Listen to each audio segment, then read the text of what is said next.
throughout the duration of this program. Thank you. And there you have it, ladies and gentlemen. The only program on the planet with an oath slash pledge to you, the people, that we bring you the truth, the whole truth, and nothing but the truth. I'm going to bring in my partner, the man himself, the one and only, the young man, Uncle Tommy. Tommy, welcome. Good evening, and how are you doing today? Today's a wonderful-licious day. Well, I see you had to go to the official job today.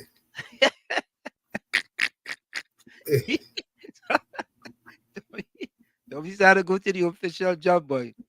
Sometimes, Tommy, you know, you had to do what you had to do. You know what I mean? Oh, yeah, it's good. If you enjoy what you do, it is not work. It's fun. You know, Tommy, you are so absolutely correct. I enjoy, you know, think about this, Tommy. I think about this all the time, And my mentor, Ed Semper, used to tell me, why you always saying that? You should stop saying that. You're always saying that.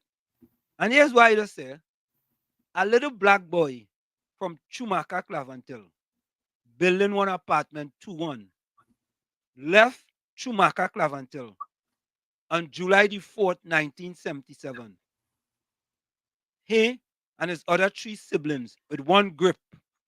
Yeah, we left with that grip. Right? That's grip what for me. That's what we used to call it. Yeah, I left with that grip. And Tommy, and 110% of his belongings. Not 100%, you know. Right? Mm-hmm. Going out into this world, Tommy, and never knowing what you might end up to be. Right? I finished Tranquility Government Secondary School. Right? I wasn't even wasting my time with GC. You understand? Mm-hmm. And I came to the United States of America. And I want to say to my coach, James Jackson, at Boys and Girls High School in Brooklyn, he saw something in me, Tommy, that I didn't know I had. He just saw something in me. You know, I'll tell you something. I always hear you talk about finishing Tranquil and still going back to high school. Yeah.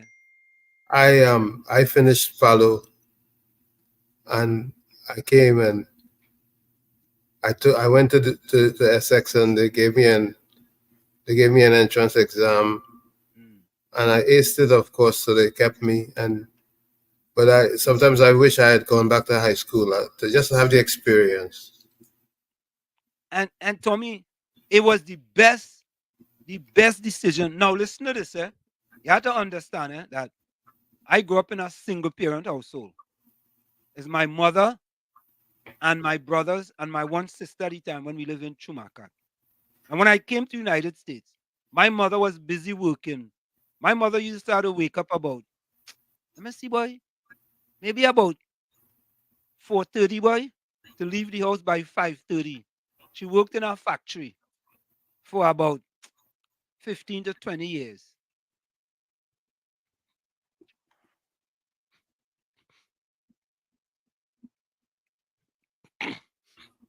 Tommy, I'll be back. Tommy, go ahead now. Take it. Yeah, well, I fully understand your plight. It was tough for my parents too. My mom and dad is who I came with too when I came here, and my dad worked in a cabinet factory where he had already secured a job for me. When I came, like a week or 2 after I went to work with him. God rest his soul, he did the best he can, and because when I came was myself and my 2 sisters, 3 of us. Then the following year, the other children who were in Trinidad came up, which was 6 more. But that's life. Yeah, sorry about that. Hey, in all things, give thanks. Yeah, and as I was saying, Tommy, my mother used to wake up about 4:30, 5 o'clock to go to a job. She worked in a factory, a factory to take care of her 4 kids. At time that was 4 of us in a 2-bedroom apartment in Brooklyn, 525 East 95th Street.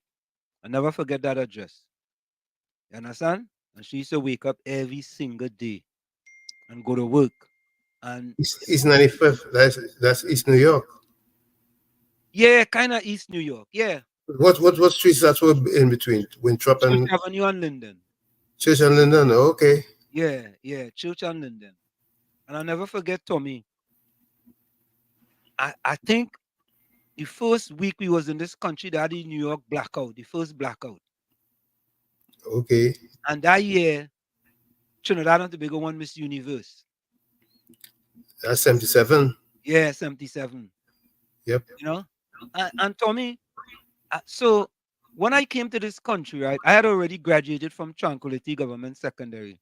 And I mean, I have to figure out what to do with my life. So I'm kind of telling my story, yeah. So I decided, Tommy, I was going to go back to high school for 1 year. And I was going to see if I could get a track and field scholarship to go to college. Because that was my only way out into make a life for myself, to be able to help my mother, So, I ended up at Boys and Girls High School in Brooklyn, and they just call it Do or Die Bedford style. Do or Die Bed style. Them days, Bed style was tough. I remember. Tommy, you see what's going on in Trinidad now with crime? Bed style was like that. Yeah, I remember. Billy Joel had made a song about Bed-Stuy. He said he called it the combat zone. It's the combat zone. You understand? But I wasn't thinking about that. I was thinking about, boy, I had to go to this school. I had to run good in track because academics was fine, eh? Because in the school, Tommy, in the senior class, I graduated 4th in my senior class. 4th. Which was good. Right? Which was, it was off the chart. I finished tranquil, so the work there was getting me. But let me tell you a story, Tommy. When I entered the school, they wanted to put me back because I come from Trinidad and Tobago. So they figure you're backward. Yeah, they figure you're backward. They want to put you in 11th grade. Yeah, they will put me back. I said, but wait, boy, what them people, them mad? I have a plan, I set in my plan. My plan is 1 year. So by the time I'm 19, I could be in college. You understand? I don't want to be 20 years and I still in high school. So I tell them, I say, listen, is it possible you go and give me a test, all right, to see if I could be in the highest class? They say, well, nah. We go get you a test to see if you could be in the second highest class. So they give me a test, told me I ace it. Yeah? But knowing me, I consistent, eh? So I ace the test now, but I'm in the lower class, the second lowest class, eh? There's 4 classes. I am one from the top. So 4 to grade classes. Yes. So here what I do. Here what I decided. I said, all right, here what I go do. I go in that class, and after I take the first test to me, I go ace that test, and I go back and tell them, look what I did in this test. Could I take the test for the highest class? You had to try. Better to try and fail to try, right? True. So the first test, I got like a 96. So I went back into the dean's office or my advisor, whoever. I said, well, sir, this is the first test. I scored a 96. It seemed like this class is very easy for me. Can I then take the test for the highest class? They say, yeah, take the test. Give me the test. I aced that too, Tommy. So now I'm in the highest class, eh? Because remember now, it's a 1 year plan, eh? Yep. A 1 year plan. So anyhow, things started to go good. The track team are doing very good, are running and things. They had a big meet in Madison Square Garden, Tommy. Big meet, eh? Some of the top high schools come into that meet, and we running a relay. And the coach come and say, Libon, I put in here to anchor. Tommy, you know, Tommy, you Nerves. know, eh? Nerves. Why anchor is think about if you get the stick in front and you get walked down, Tommy. When I mean walk down, Yeah. somebody pass you. You understand? Wow. You have to answer to all your teammates. So the coach said, he said, Libon, don't worry, I have confidence in you. Tommy, boy, big meter, and it has some of the top runners, better than me. Them running the relay and them anchoring too. Boy, I said, well, look, I train hard and everything. I told me I get the stick in front. Uh-huh. I get the stick in front, Tommy. Tommy, I'll never run So hard. But Tommy, we winner. I run my fastest time in ever. My fastest time. Because failure wasn't an option. Failure was not an option. It was not an option. And the coach said, he coach Watchman, he said, Libon. He said, they used to call me Libon. He said, Libon, you know, I had full confidence in you. That's why I put you on anchor. I said, hi, coach, thank you very much. Right? And from there, Tommy, from there, No looking back. There's no looking back. Looking back. No looking back.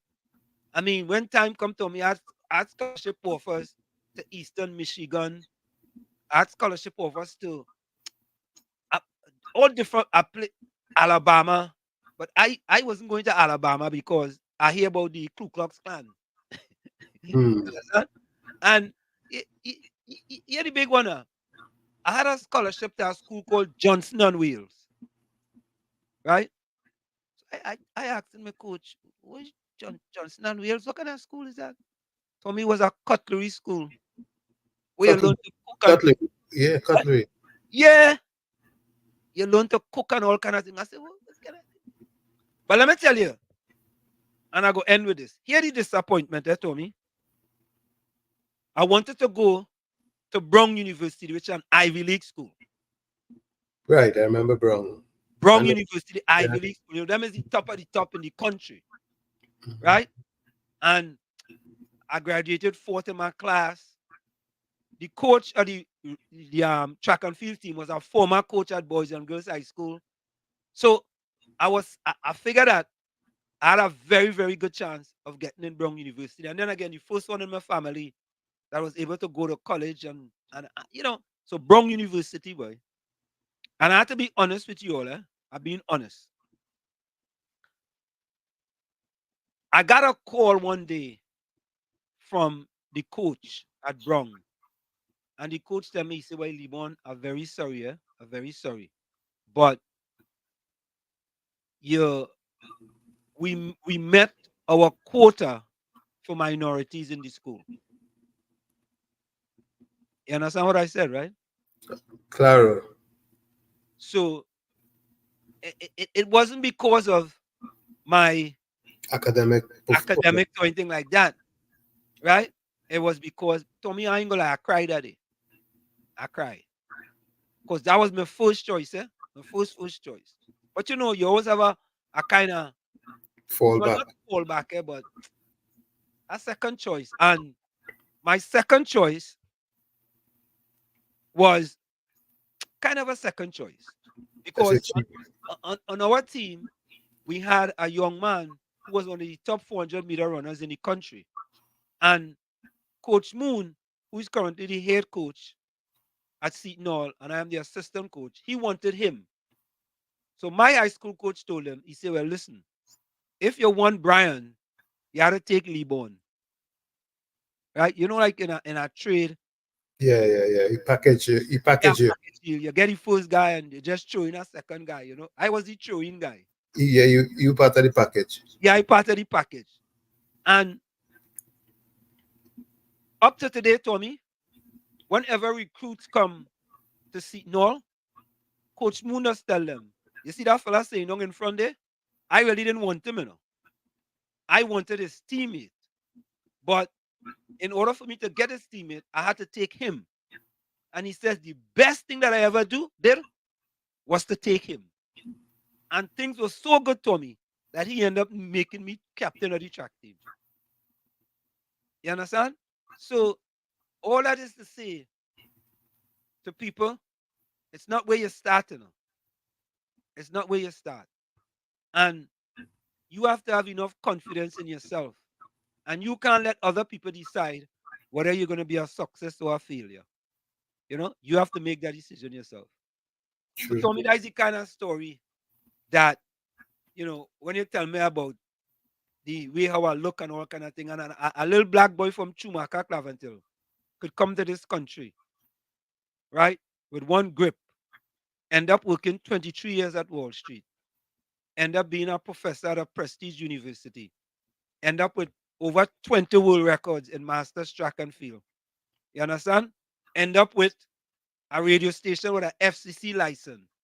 And the beat goes on and on and on and on. And I am hoping that many of those youths in the urban cities of Trinidad and Tobago and environs can see that there is hope. You know, and if you put your mind to it, you could really make it. Let's take this call. Caller, welcome. Caller. Good night, Mr. Hansen. Good night, Mr. Tommy. Good night to all the callers and everybody in the line. Mr. Hansen, you see that way you do there now? That is motivation. You know where you show them young people in Trinidad, all who looking at the program, you try hard, work hard to promote yourself, but not only that, you know. Your mom used to get up 4:30 in the morning to go and work in a factory. Yep. For 20 years. Yep. And yep. here what you see, you wanted the easy burden from she. Yep. So you could be able to provide for she so she won't have to be working so hard again. And you see, that's what the youths in Trinidad do have. They don't sit down and think that when they go to school and learn, and they try to promote themselves, go and do little trades and then go and learn different things to help the parents and then to ease the burden of the parents, because most of them have a lot of single parents. And that is a great, I applaud you for that. That is the kind of motivation talk we want to hear to promote them youths and them, and we need more of that. So Mr. Hansen, Mr. Tommy, I give up in the politics in Trinidad, so I will only call you when you have a little program anymore. Like now, before you start to talk the politics, and I will discuss that, because if the population see that the EBC gonna get $10 million, and this PNM government promised to build over a new office for the EBC, and I know, I say don't blame the people, but I will blame the people now. And I don't want independent observers, international, and nobody on that street right now. They see UNC supporters, right? Let me say the PNM supporters like it, but UNC supporters is 300,000 strong. Oh, that is not in the culture. I would say BS. First world countries, America, Canada, Australia, England, just to name a few. It's first world countries, but the citizens just protest when something is not right. So don't see that is not in their nature. And that is BS. So I stop talk politics now. So great motivational speech, Mr. Hansen. Mr. Tommy, next time you want to hear yours, and this is the kind of thing we're going to look on listening, Mr. Hansen, Mr. Tommy. Yeah, man. Thank you. Yes, definitely you'll hear mine. I'll definitely give mine next time. Tommy, you know what was a sad day for me, boy, to be honest with you? You see, when I started the Laventil to Wall Street Scholarship Foundation, with the intention, boy, to give back to Trinidad and Tobago. You understand? But as Mr. Florida was talking there, I started thinking all the accomplishments that I made in the United States. I decided I was gonna transfer that energy to Trinidad, and it didn't work out. Why? Because of the political landscape. Because of the political landscape, I made it seemed as though I made an error picking up all my chips and saying, Trinidad, here I go. I'm going to do this in Trinidad also because I've done it successfully in the United States over and over, which is open business and succeed in doing so.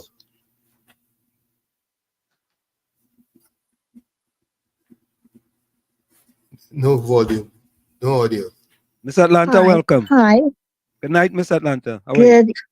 Yeah, good evening, Tommy and Wall Street Good evening. and listeners. I just called to congratulate you on hearing your story. It is so nice to hear a positive thing, so early in the program. And also to ask Tommy to give you a round of applause, a double round of applause. Because Absolutely. you would not give yourself. So I don't know who will do it. I can't pull the plug to put on the round of applause, but I find you're always giving people round of applause. I think, Tommy, you and can I do it, find, Yeah, let me, I'm going to reach for it right now. Yeah. Let okay. Tommy go give the round of applause. Let Tommy give it.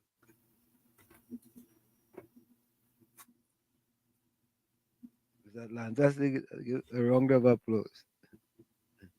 The round of applause is supposed to be for people, you know. Yeah, but you deserve it. You deserve it. Let me just. Of course, for Let me Wall get it. Street. Tommy, let me get it. I get it. Let me get it. I got it. Well, give yourself. No, Tommy, go give it to me. Band one. Yeah, and just scroll down. Yeah, band one.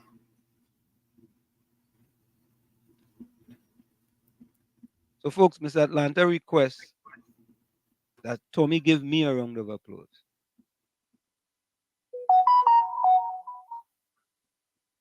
Where it going, boy?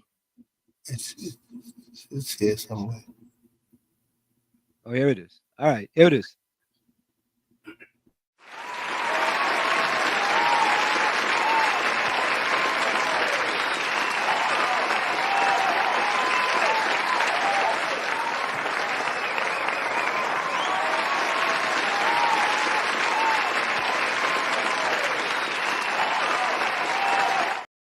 So there you go.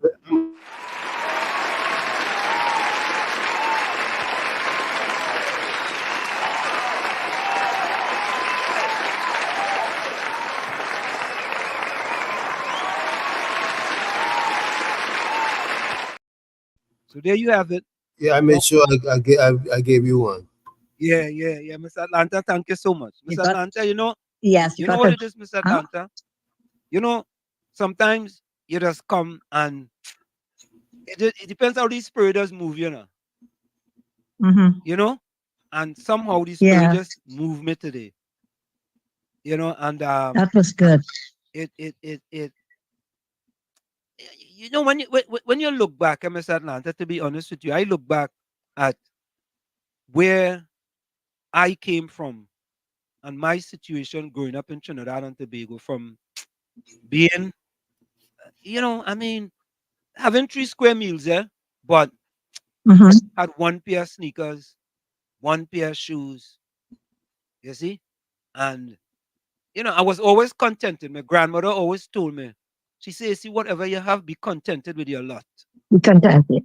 Yeah, be contented with your lot. Whatever your lot is, be contented. And I was always contented whatever lot I had. You understand? I never looked at what other people had. I was always content with whatever I had. And, Yes, but you were contented, but you had your eyes on the prize. And that is also good.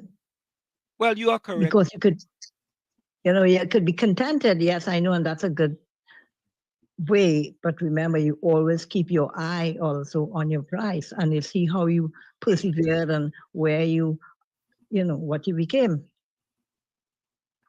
Yeah. I have to say it's a lot of perseverance and consistency.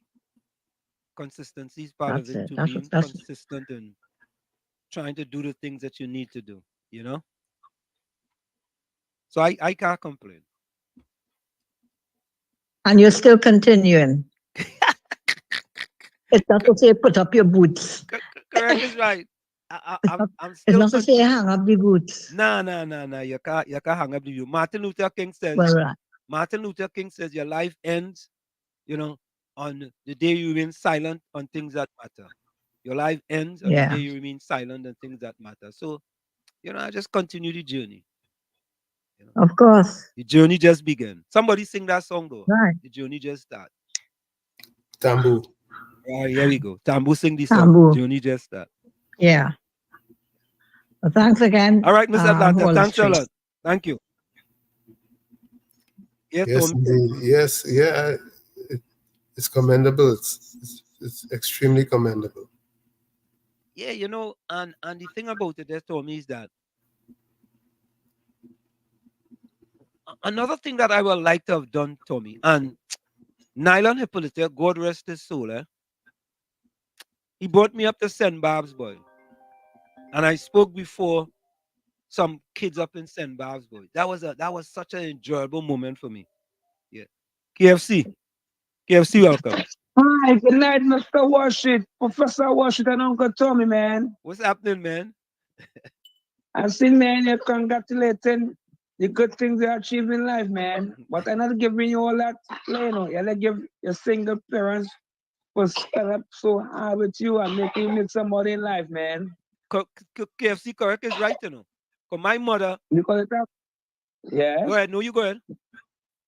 Because it have plenty of people have single parents out there and they're falling very short, but I like give thanks and praises for mommy too, man. Yeah, but KFC here they say my mother was a water carrier on 10 days in Trinidad, A water carrier, You know when them fellas dig up something, they dig up the shovel and things. She used to carry the water for them. She worked years. When she left Trinidad, she was a water carrier on URP. You understand? Yeah. Yeah, let's thank God for mommy, make she so rest in peace. All the time, man. Yeah, man. Make she proud, and yeah, your children, and then also to make you proud, no man. Following your footsteps. Correct is right, man. Correct is right. Yep. Well, I look yeah, man. Right inside. Uncle Tommy, man, you ain't giving none of your history, man. You get mine. It's right, long and drawn out, but you get it. Yeah, love. Yeah, man, bless. Yeah, let's go to the chat. Yeah, boy. Sometimes it just happens like that. So Hanif was in, Mr. Intellectual was in first. Good evening, Prawn Uncle T. All villagers, I hope you made it through the weekend safely and had a productive day. Hey, look Anderson, boy. But anytime you see Anderson come and he ain't say nothing about that key, I was wondering, Tommy. Oh boy. He said, good evening, my friends. Normally he says, good evening. From understand Akira. From understand Akira, all of a sudden, it's just good evening, my friends. Anderson! How Akira going, partner? Walton Walker, good night, Uncle Tommy and Washi and the rest of the public. You look our partner from Fishing Pond, boy. Yep. Good day, Uncle Tommy and Washi. All listeners locked on, feel better every day.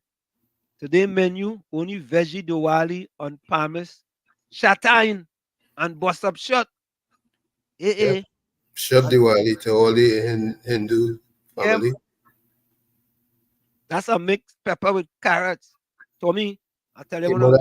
A mother-in-law. But usually the mother-in-law can be made with pepper and cucumbers also. What? I like that. Mother-in-law? Mm-hmm. What is that? Mother-in-law is like a pepper, a kind of pepper with veggie with that. I thought the man was talking about his mother-in-law. No, the mother-in-law is something you eat. Well, I just call my mother-in-law. Yeah. She's a mother-in-law, but also a mother-in-law is something that a pepper combination. No. We didn't see that in Chumaka. We didn't see that. When you go back to Trinidad, I learned about mother-in-law, and I didn't know about mother-in-law when I came to the US. Yeah, I don't know about that. Mr. Florida, welcome. Hey, Mr. Tommy, Mr. Anthony doesn't make me laugh, You know the reason why they just call it mother-in-law? Wow. Because back in the days, right? This is what my grandmother tell me. Mother-in-law back in the day was hot, fiery. You understand? Yeah, fiery for especially you see for the boy child, the fiery. So them woman and them who marry them, it's be fiery. So that is why they just call it mother-in-law. Is I think with carrots, pepper, you could put what the thing name by the pomsite. And June plum, you chop they it up call it and June then plum mix in it up. St. Lucia. June plum. Cucumbers. Plum in it. So it's something them that is used to eat for Diwali, but you can eat it anytime now. It's a spicy thing now. All right. So, all right, Mr. Anderson. Yeah, So your good thing your mother-in-law wasn't hot, fiery. All right, local listener. You know, but to me, no joke, you know. When I read it, I hear you say Diwali on Palmas, Shatine. I say, Shatine, yeah, I know about that. Bust up shot, yeah. And then the man says, usual mother-in-law. I say, what my mother-in-law doing down in fishing pond? You know? I thought you want to talk about my mother-in-law. Mother-in-law is a pepper combo. Okay, that's a mixed pepper with carrots. Yeah, carrots and cucumbers and things like pomsite and so on. Tommy, you see the kind of life people are in Trinidad, and maybe it's just, I don't know, maybe it's just us who lived in that planet didn't enjoy that type of life. I don't know. But I had to learn a lot by just going back to, you know. Nah, I never had no mother-in-law. You know, I know my mother-in-law. We could call she mother-in-law. Everybody does call she mother-in-law now. She's a nice lady, man. Yeah, even them who's not she mother-in-law, that's called she mother-in-law. You understand? I give she a name. Right? Like, for example, my wife give me a name called Slim. Right? Mm-hmm. Just call me Slim now. You understand? I'm a wife's special name. But Slim. Everybody's Slim all about the place. Tommy, even in St. Lucia. Slim. If people on the resort, Slim, where you going? You know? I got a partner named Tommy, boy. Or write it or trademark it. Slim. Yeah, man. Mm-hmm. Have another minute before the break. Gon Joseph says, good evening to the village. If you look to the left, you may see problems, trouble and things to gripe about. But if you look to the right, you will see opportunity to win over some and prosper if one put God first. Okay. Caribbean Soul said, cover me while Rowley fix it. Oh, God. Caribbean Soul funny, you know. I ain't gonna lie to you. Caribbean Soul, you was ever a comedian? Good night, WZYE TV and listeners. Trinidad have no wolf, so I can't run with wolves. I have to go to Canada. Wall Street, I heard Titi hit Kamala Guyana CPL. They took her off live when she was about to speak at the Naga. Yeah, I saw that. Yeah, Titi. Yeah, I saw that. Tommy, you think they planned that, boy? Well, there are those who saying that, but they gave a good excuse. What was the excuse they gave? I didn't see it. IT update, kick in and knock out the video and blah blah blah. Top of the hour. I'm getting up. All right. So, folks, we're gonna go for a quick break. We'll be right back after this. Stick and stay. Don't forget, share the live. WZYE 95.9 FM on Facebook and X. Subscribe. WZYE TV on YouTube. And don't forget, you can reach us here at 973-868-1444. That's 973-868-1444. We'll be right back after this. Stick and stay. You're listening to WZYE 95.9 FM. You are listening to WZYE 95.9 FM, the most influential name in Caribbean radio in the tri-state area.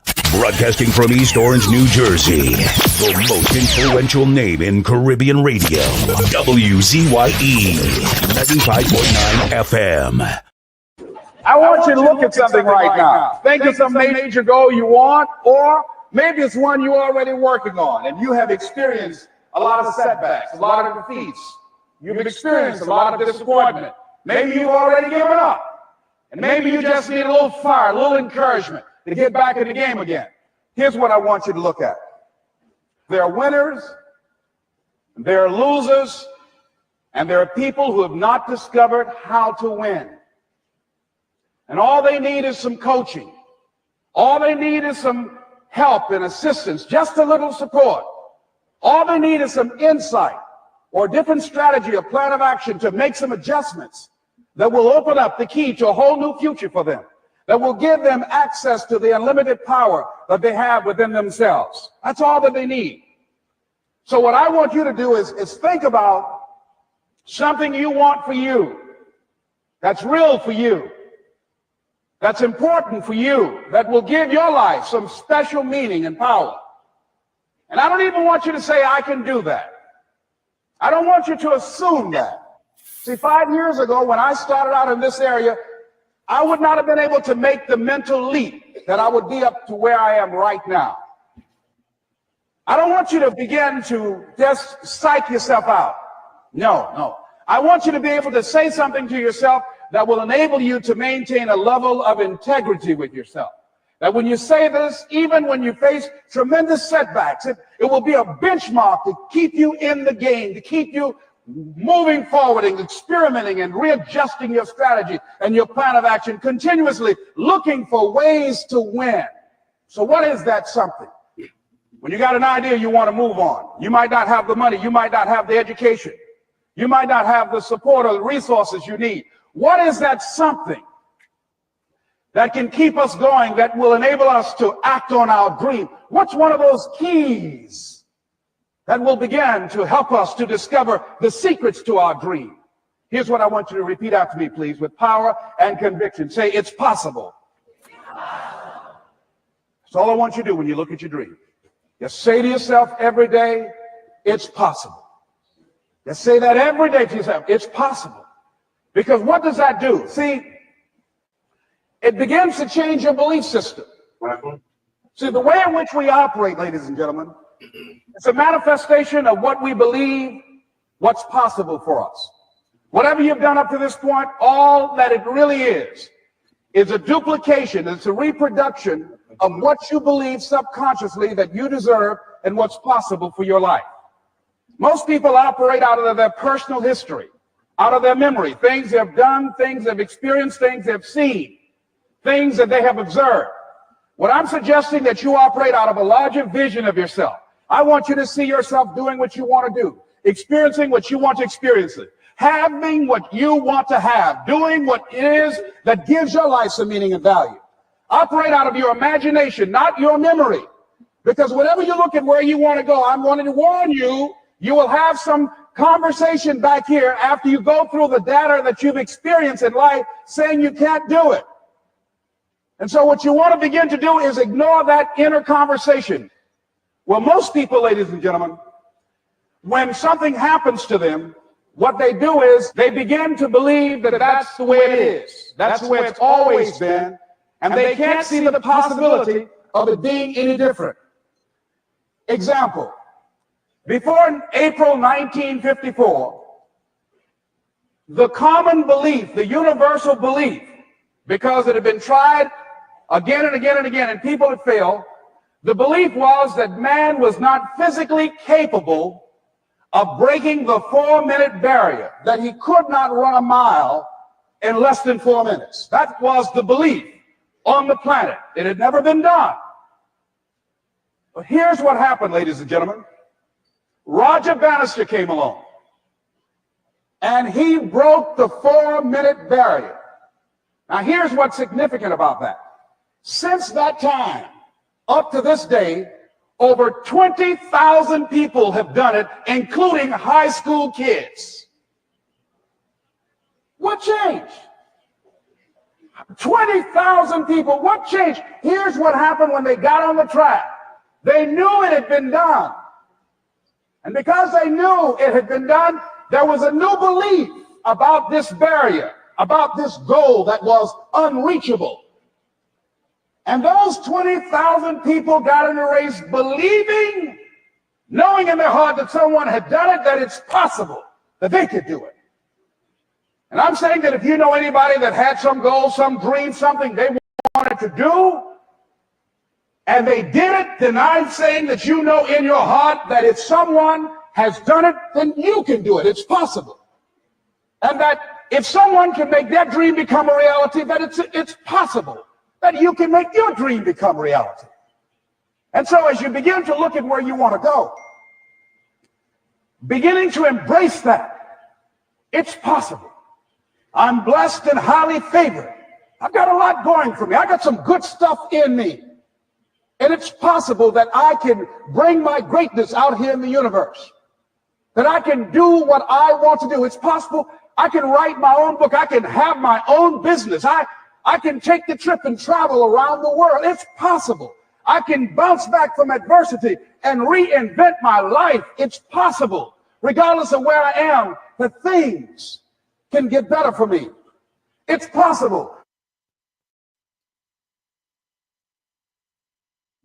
We are back with you. It's In the Village with Uncle Tommy, Professor Wall Street, and you on WZYE 95.9 FM. Let's take a listen to this. Juggling bills. And Uncle Tommy on WZYE 95.9 FM. You are listening to In the Village with your host, with Professor Wall Street and Uncle Tommy on WZYE 95.9 FM. Yo, what's going on? This is Drizzy Drake. Hi, this is Rihanna. Hey, what's up? This is Ludacris. What's up, y'all? This is Nicki Minaj. You're rocking with the best. It's In the Village with Uncle Tommy and Professor Wall Street. This is Travis Scott, 21-7. You're listening to In the Village with Uncle Tommy and Professor Wall Street. What it do is the baby and we in the mix. What's up? It's your boy Usher. What's up, y'all? This is Beyonce. Yeah, it's your boy Chris Brown right here. Playing nothing but the best. It's In the Village with Uncle Tommy and Professor Wall Street. This is Travis Scott, 21-7. You're listening to In the Village with Uncle Tommy and Professor Wall Street. What it do is the baby and we in the mix.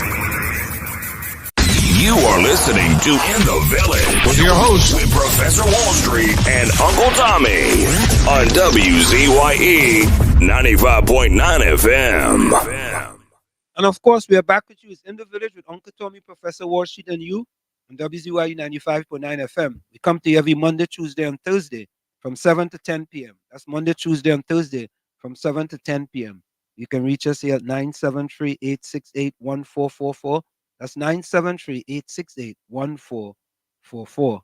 You also try 973-609-6509, 973-609-6509. You know, Tommy, what we can do, Tommy, I mean, I like to take a few calls with people who have an inspiring story they may not have shared for a long time or they want to share. If you think you have an inspiring story you want to share, give us a call at 973-868-1444 or 973-609-6509. If you have an inspiring story you think you want to share, because, at the end of the day, it's always good to try to inspire people for a better tomorrow. It's always politics. Politics has to do with everything, but, every once in a while, we could try to inspire people, for a better tomorrow. Right. It would motivate youngsters. Yeah. I think that it's important. You see, part of the things we need to do in Trinidad, I don't know if they're doing it.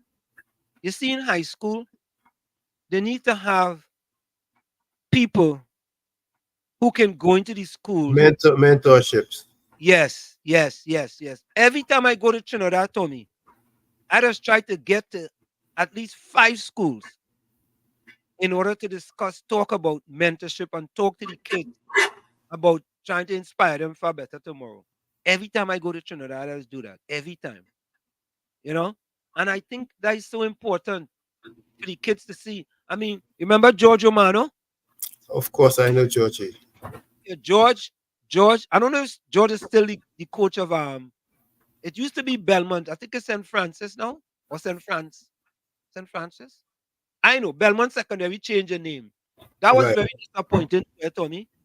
In that you have a historic school like Belmont Secondary, and them allow them to just change their name just so. To change the name. I think it's St. Francis, boy. Somebody go tell me in the chat when they change Belmont name. You know, I mean, I didn't get that. It's like changing Tranquility Government Secondary name. I remember it used to be Belmont Intermediate at one point. Yeah, Belmont Intermediate. It's no longer Belmont Intermediate. Change the name. Somebody could put it in the chat and confirm that, because it seemed like our history, we change it when we should be changing their history. You understand? We change our history. Changing our story.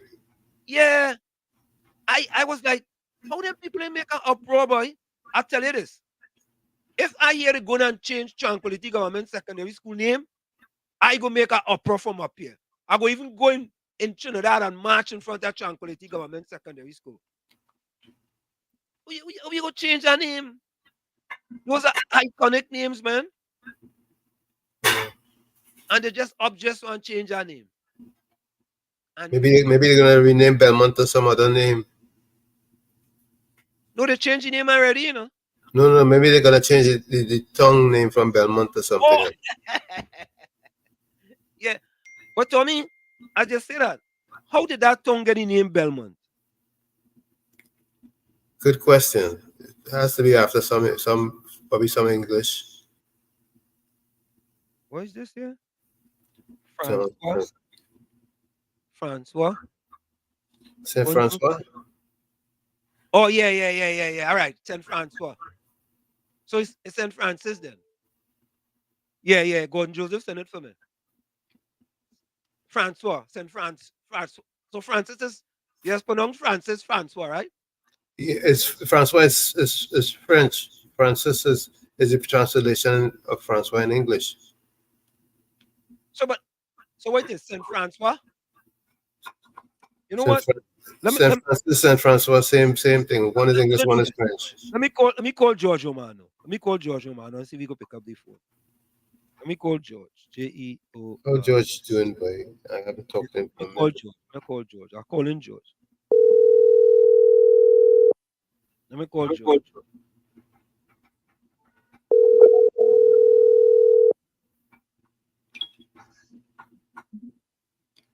George Romano. I'm similar born, boy. Don't say anything. Don't say anything, eh? You are live on WZYE 95.9 FM with Uncle Tommy and Professor Wall Street. How are you? I'm doing fine. How are you? I'm excellent. Georgie Bo. Hey, Tommy. How are you, man? Good to hear your voice. Quite good, my brother. And how are you? As always. I'm doing wonderful, thank God. God is blessing me, so I feel blessed today, and I'm even feeling better because you guys called. Man, and how is your beautiful bride, Jackie, man? Jackie's doing wonderful, man. She's having a conversation outside of the living room there. My daughter came over, and they're hanging out a little bit. Yeah, give her my regards, man. Sports, and I sure will, man. So, George, we're not going to keep you long. George, yes, did they change the name of Belmont Intermediate to St. Francis? What did they change the name to? To St. Francis Boys College. Okay, St. Francis Boys College. That's correct. Okay. Yeah, I was just saying, George. I mean, I went to Tranquility Government Secondary. I was somewhat upset when they changed the name to St. Francis College. St. Francis College, yes, St. Francis Boys College. Right. So I was kind of upset, George, because I felt that Belmont Boys Intermediate was a historic name when you talk about iconic schools in Trinidad and Tobago. And I find when they change the name, I find it get changed too easy. But that's me, eh? But I don't want to argue for Belmont because I went to Tranquil. Well, it wasn't easy. I mean, it was changed from Belmont Secondary to St. Francis Boys College. But when I went, it was Belmont Intermediate. So for us, intermediate is always worthwhile and is in our head, But we think that the change had to be done. And because St. Francis is who ran Belmont intermediate and secondary at the time, they decided to go with St. Francis because of the different schools, the secondary schools like the Belmont Secondary out on Long Circle in Belmont Circular Road, was having little conflicts with Belmont Secondary, which boys, which was Belmont Intermediate. So I think that the change was necessary, and they did it. There was a lot of opposition to it, but it sustained itself going through, and I have no problem with that. I mean, it's all we had the principal at the time who is retired now, but the acting principal, Mrs. Hine, Mrs. Riaz, was the principal at the time. She brought some wonderful things to the school. So yes, academics went up, everything went up, and yeah, the college was formed. George, I just feel that, George, that we get rid of history too easy in Trinidad and Tobago. Because, George, think about it, right? You was the first football player in Trinidad to overlap, right? You were the overlapping back, right? Am I correct?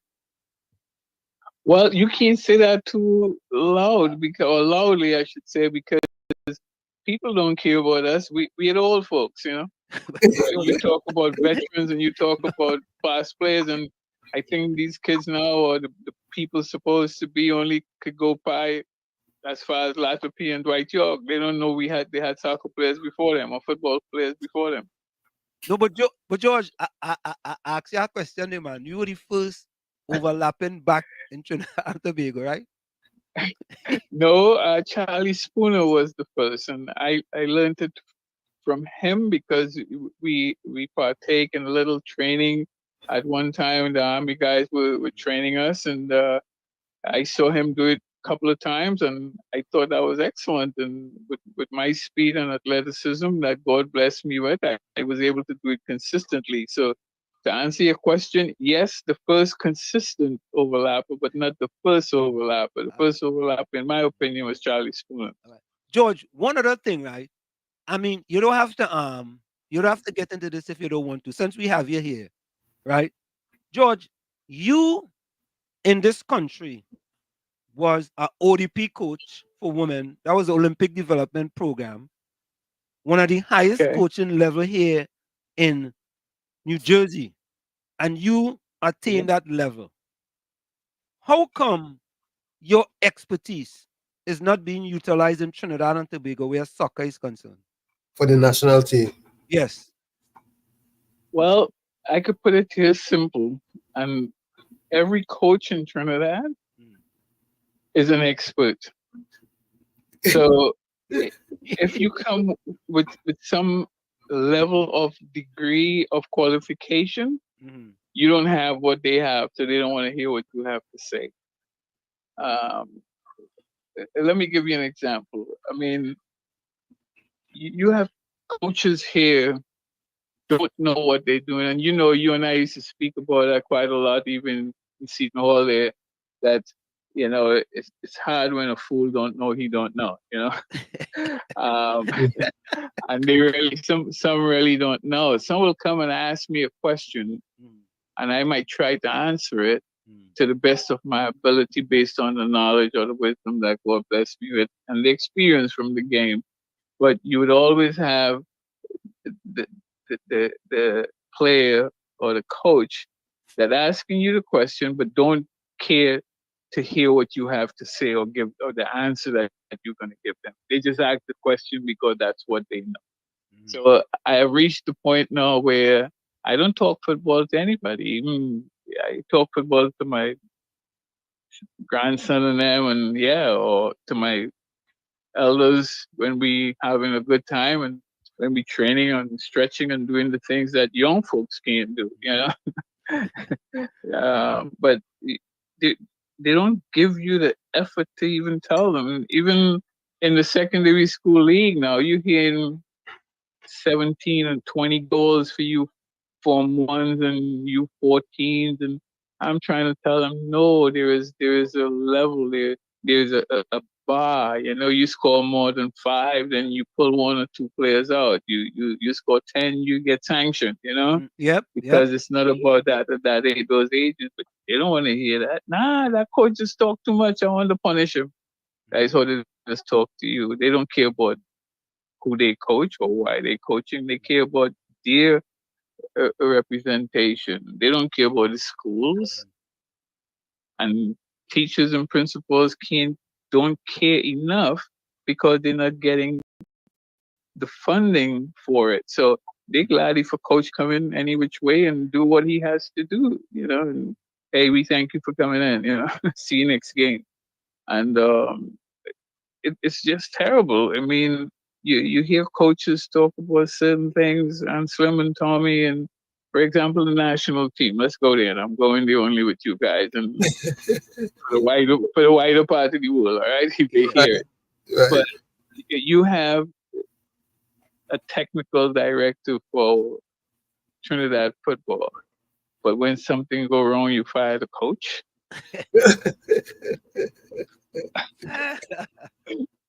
No, let's be real.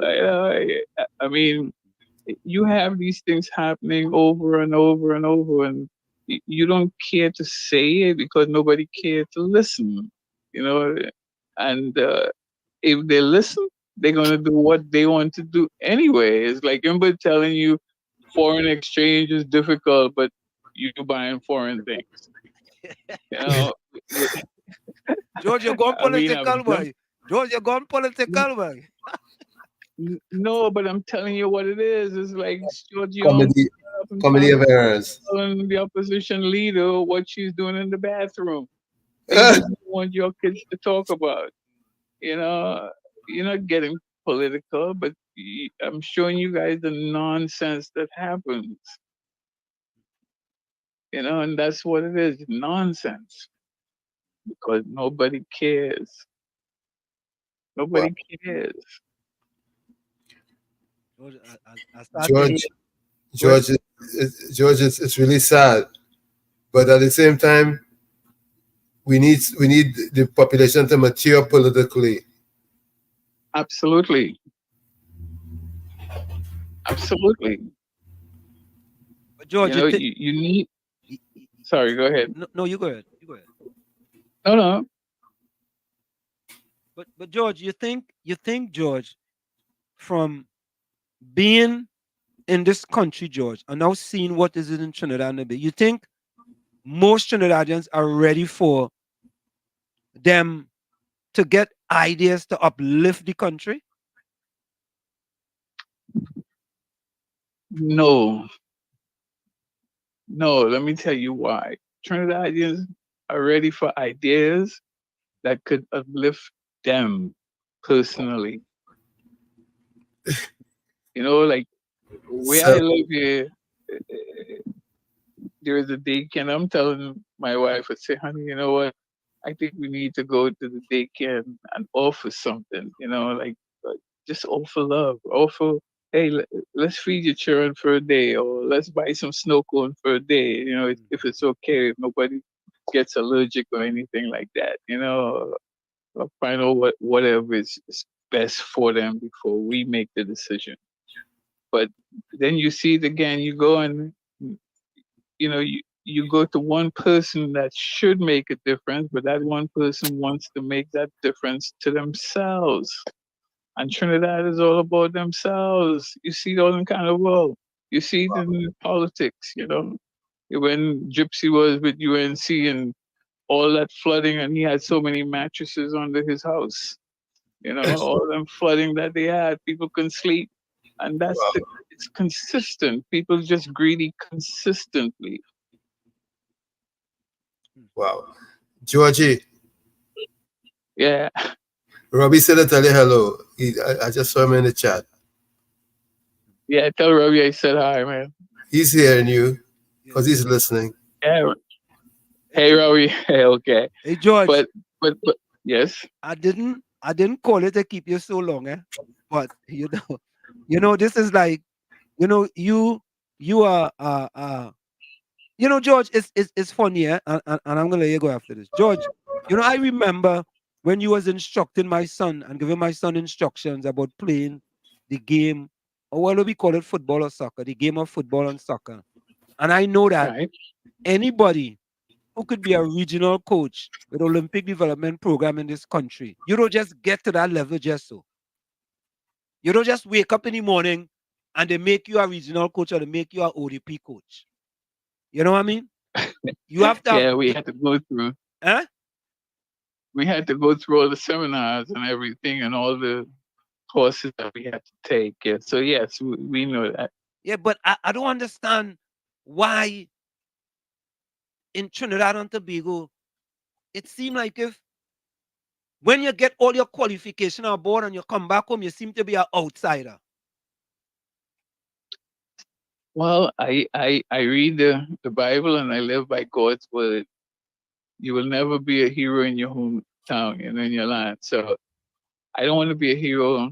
I will help who I can. When I go to the park, there's old folks that's waiting, that's there with me, and they jog. I teach them how to breathe. Show them how to stretch. And guys who couldn't turn their necks and their heads and stuff because they didn't used to drive is now driving. And they come and they thank me all the time. And yes, God is blessing me with that skill, and I love it. And you know, we go out in sometimes after 10 and why you old folks in the sun? I say, well, look, it's mental training we're also doing. You know, we have to understand that everything you do is mental and have to prepare for it. They don't just jump on you one day when you feel like it. You know, why don't you come out at 8? Why don't you guys come out at 7? Why? To run into you guys? I don't want to talk when I come. I don't want to have a conversation when I come. I want to exercise when I come. I hear you. Georgie, you're a blessing. Thank you, my brother. Thank you. Blessings, man. Thanks for taking our call. Not a problem, Slim. You'll always be my friends. Tommy, you too. And I will always take your call, my brother. Thank you so much. All right. Thank you. Yeah, man. Yeah, man. Blessings. Wow. Tommy, boy? Yeah, we go back far, man. He's a good brother. Me and George go back. I tell you, George was training my kid, man. And when George went to Trinidad, I couldn't understand how George wasn't working with the Trinidad and Tobago Football Association. Reporter, welcome. Yeah. Hello, good night, brother Wall Street and brother Tommy. Good night, and the brother who just come over. Yeah. Reporter. Yeah, I know the brother already. I know that sound like all your good friend. He living out there with all that, right? No, he living in Trinidad. He moved back home. All right. He moved back home. All right, okay. Yeah, good night, my brother. Good night. Now, I know was on YouTube watching something here that good night, Mr. Jack Warner. Are you familiar with Mr. Jack Warner back in the political arena? Yeah. Yes. Okay. Well, you see, when these things pass across our airwave and our media houses and YouTube, the population and the people must be aware of what it is coming here. Now, I realized he had an interview with 2 of the agents of the oppressors of this destruction that's taken Trinidad today. These 2 brothers call them an agent of the oppressors who cause in this country this destruction today. I hear they try to drill Mr. Austin Jacona. Job well done, Mr. Jacona. Who was that reporter? Yesterday, Reporter? Who was those two individuals? I will send it to you as I finish. All right, okay, all right. They will make the contribution foot in a direction where I could deal with it right through. Okay, cool. Because you see this? This is a country we're dealing with here. We're not into this political party gimmick. And I find the PNM have a policy that only the PNM must be forgiven in politics. Any other party like the UNC, everybody should go to hell one time, but the PNM need forgiveness all the time. Why? Trinidad and Tobago, you have to give forgiveness for all politicians if you're giving the PNM forgiveness for what they did to this country in the past 9 years going to 10. This history is the worst. We can, even though if Dr. Rowley gone, this in wiping off the people them psyche is thousands of people die under Dr. Rowley here. I hope my phone's still on. You hear me? Loud and clear. Good. Trinidad and Tobago, don't care what the PNM do or say. You see that 19 seat that's standing in the country here? You see all those other parties who don't even have a quarter in a seat? It's 19 seats up against the PNM seats and them. And we have to go and deplete the PNM power in order to get a forensic audit into the behavior in office here. If you love the country, if you're close to 57, 58, 59, your NIS, you feel Mr. Inwood and them is going to secure your NIS?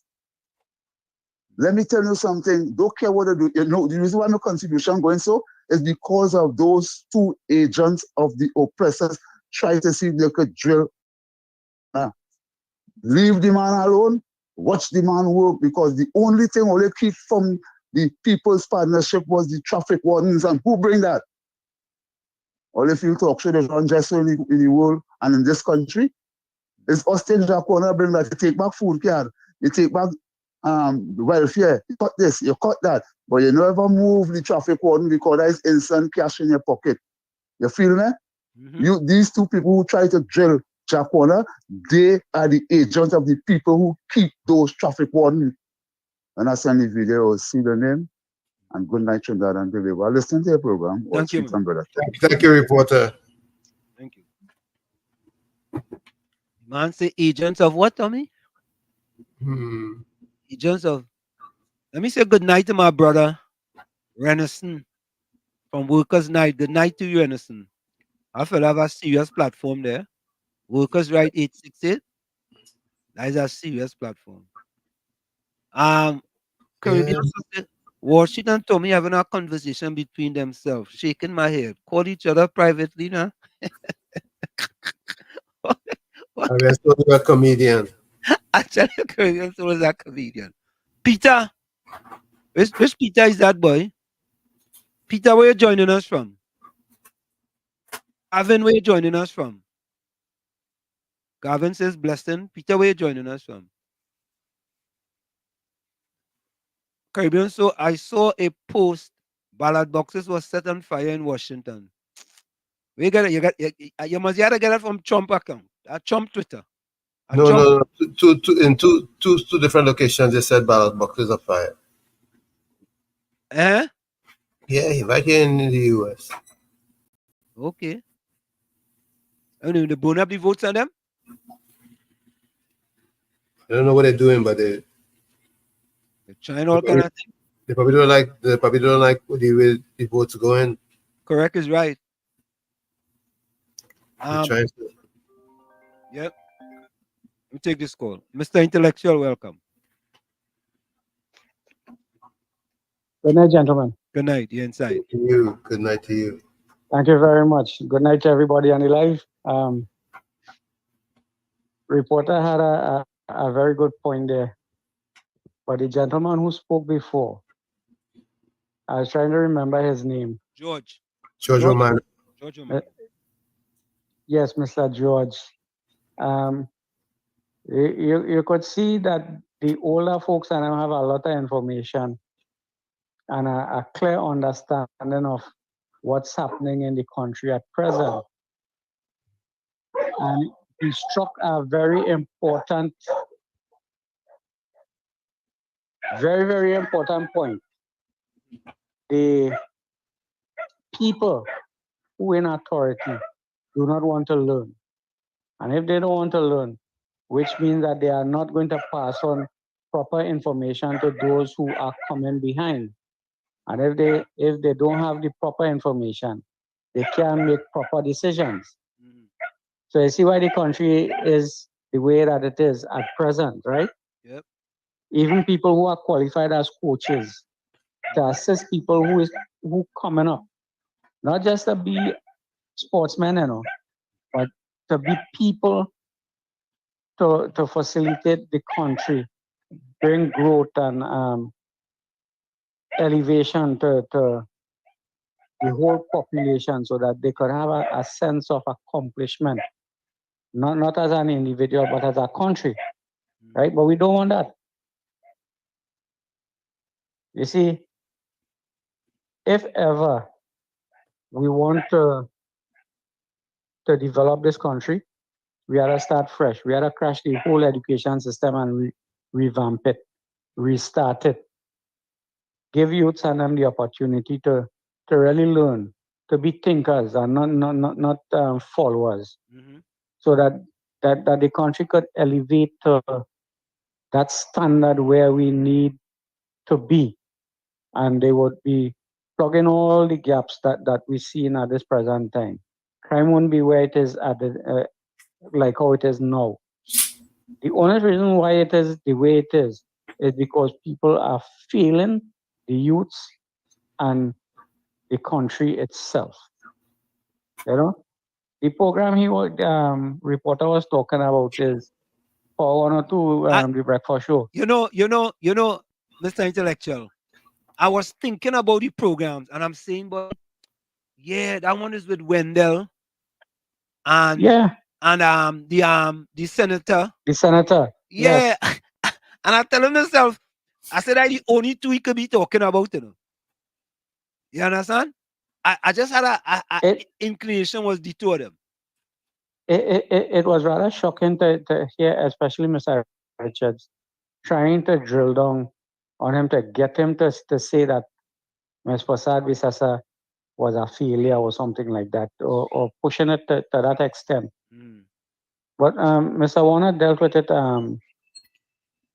as Jack would deal with it, He can handle his story. He's a man of wisdom. Yeah. And I think that if the young people and them take pattern of some of the older folks and them who have intelligence and who is willing to see the country move forward, like your friend George and others, our country could come back, But only if we have a change in the system, how things are administered and how they are distributed. Like your friend George said, that people just want things for themselves and not to see the country go forward. Even if it's something beneficial, they must get the praise for it. Not the people and them who implement it, not the people and them who supposed to benefit from it. That doesn't really matter to them. Once them get what they desire, and they would use it to their own benefit, so that they could probably make $1 or $2. That's why corruption cannot stop. Because people have become too selfish, and the government has been facilitating this kind of ideology for so long that people think is okay. I think I take up enough time, gentlemen. I hope you all have a blessed evening and wonderful program. Keep it going. Thank you. People might be educated and come up to a standard. Yeah, man. Thank you for your contribution. Ashmead, George, that is George Omano, overlapping wingback, Belmont Intermediate, late 60s. I'm a Belmont boy, 1965 to 1970. That's the George Omano. That's him. That's him. That's the man himself. You understand? And just imagine, Tommy. Just imagine that. But you see the shape he remains in? Boy, Tommy. Tip top shape, Tommy, we have, all right, let me say, although they want to put him on the national team, right? The top team. What about under 17? What about under 20? What about under 14? The man have a wealth of knowledge, fully successful in this country, fully, not half or 3/4 or 7/8, fully, and he back in Trinidad, right? And he can't see the light of the day. Why? Why? Why? And our football going to the dogs. And we have to start from the young ones. Everything is political in Trinidad. Everything is political. It's just unbelievable. Pam Gray, welcome. Fox Islam says, P&M Fox says, Jack Warner made Kamala and destroyed Kamala. Robert Nesbitt says, tell him I said hello. Yeah, well, your brother tell him. Juriah Banks, welcome. Capitan boy. Welcome, Capitan. Capitan using the right name today, boy. Capitan about 5 different names there, Tommy. Yeah, I know his names. Yeah, depends what state he in. If he in Georgia using one name, if he in Florida use a different name, if he in Caroni use one name, if he in Guayagorari use a next name. Capitan knows. Capitan has state names, I wonder if he coming back to vote, boy. Tommy, I feel Capitan go vote for Trump. You ain't think so? He sound like he's a Trump type of man. Can't judge him. You can't judge him.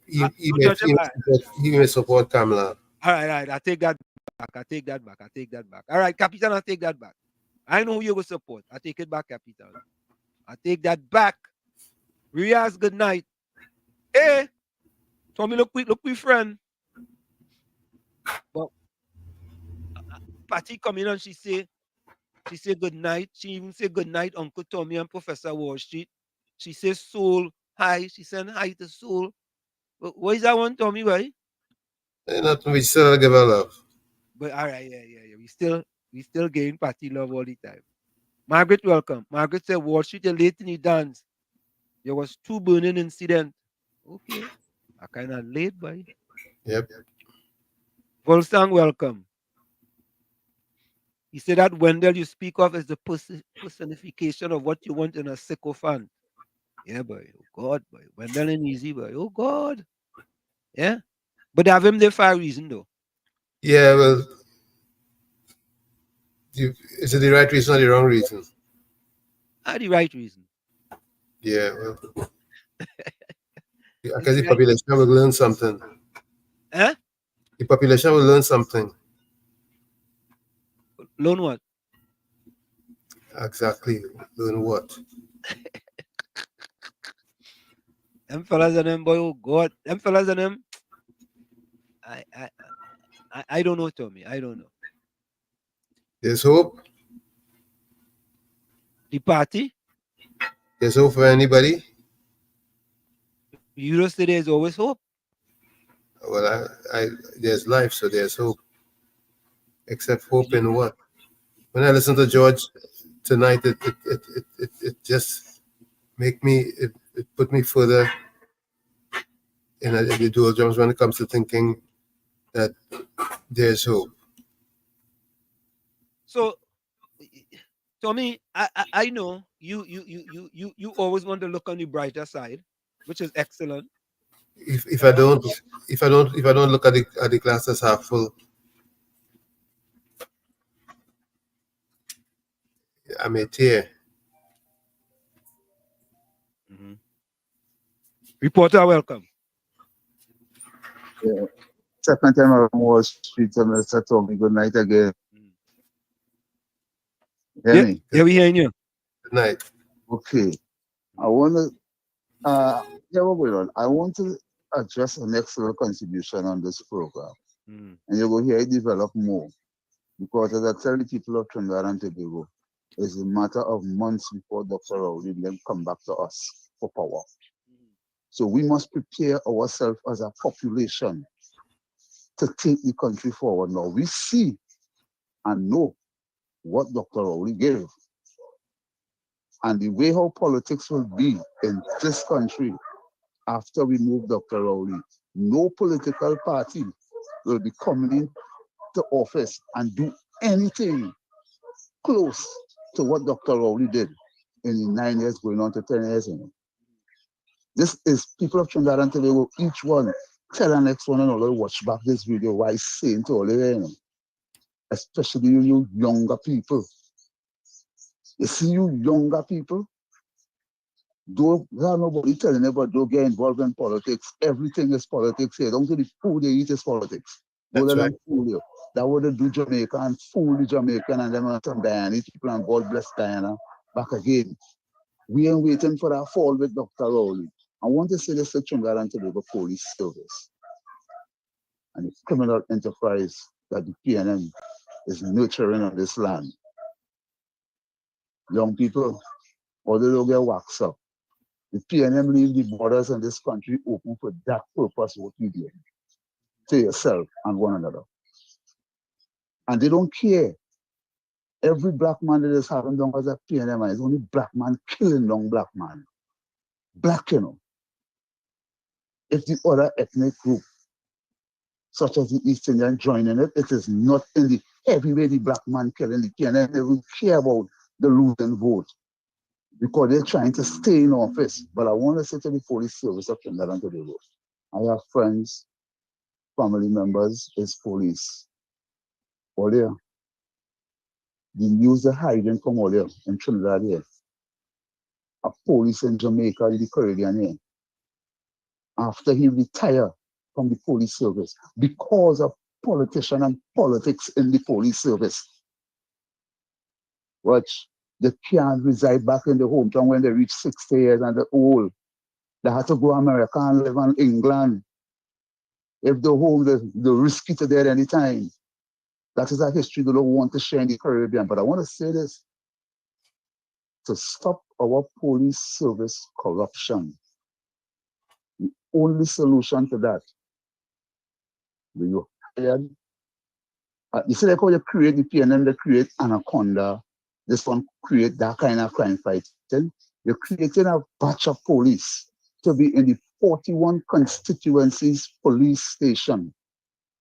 And their job is not to go on no robbery. There is not to take no report of no domestic violence. There is not to do not only one thing them is to do. Be the watchdog over the police and the police station they reside in. That is fighting that piece of corruption from the bottom. Excuse me, policemen, or don't vex with me for that constitution. That constitution is to save all you. All of them who play the fool in the police service, Jed, or they hold all their hand and they take the country in a proper direction, Jed. Or they youths, or they hold up, boy. Or they watch. Dr. Rowley, them do this for spite, they squeeze the people. They come and meet a country with VAT off of food and implement more.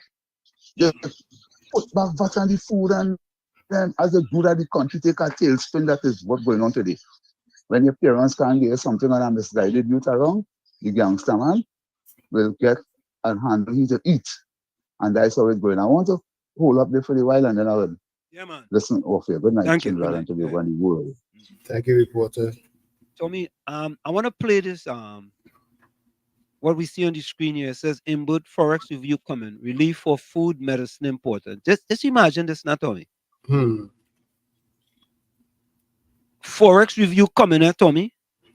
Not for the citizens to get a 500 to go in the bank, but it's for the rich to get more US. And the disguise in it, Tommy, I am saying the disguise in it as a relief for food. You think Massey and them need any more US dollars? You think them need any US dollars? They have all they could use. They have all they could use. All they could use. Patty says, Wall Street, you like Bacchanal? Mr. Tommy, good night. She still didn't say good night to me, Tommy. Good night, Patty. You see, but she said good night to you. All right, Patty, it's all right. All right. You could say good night to me when the show done. You're going to have to call Professor Wall Street. and apologize. So let's listen to this. Listen to this, folks. In Bert, Forex review coming. Relief for food, medicine importers. So we're going to have relief for food and medicine medicine importers. importers. Right. Tommy, you got to give them credit, you know. You understand? Now, Tommy, what can we read into this? Maybe it's something not there, but what can we read into this? Relief for food and medicine importers.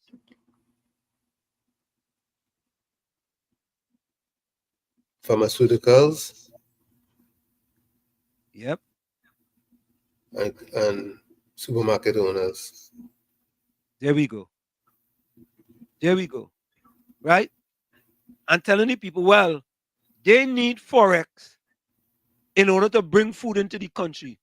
Right. I thought we was trying to cut down on the import bill.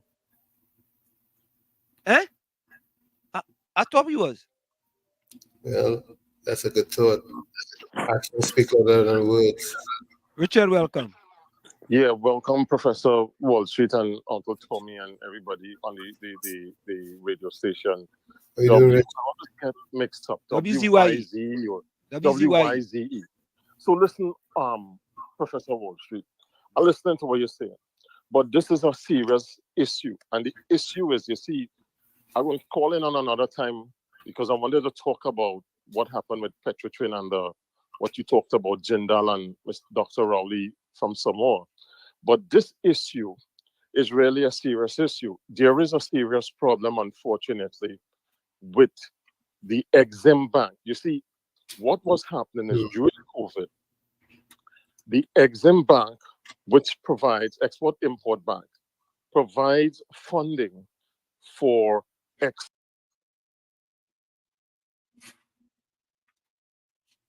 Are you there? Are you hearing me? Yeah, we hearing you loud and clear. All right. So now here's the problem. It's an import bank also. So there was a Cutting in and out. I'm good. Staples, okay, like garlic and onion and pork and so on, as well as for basic medicines.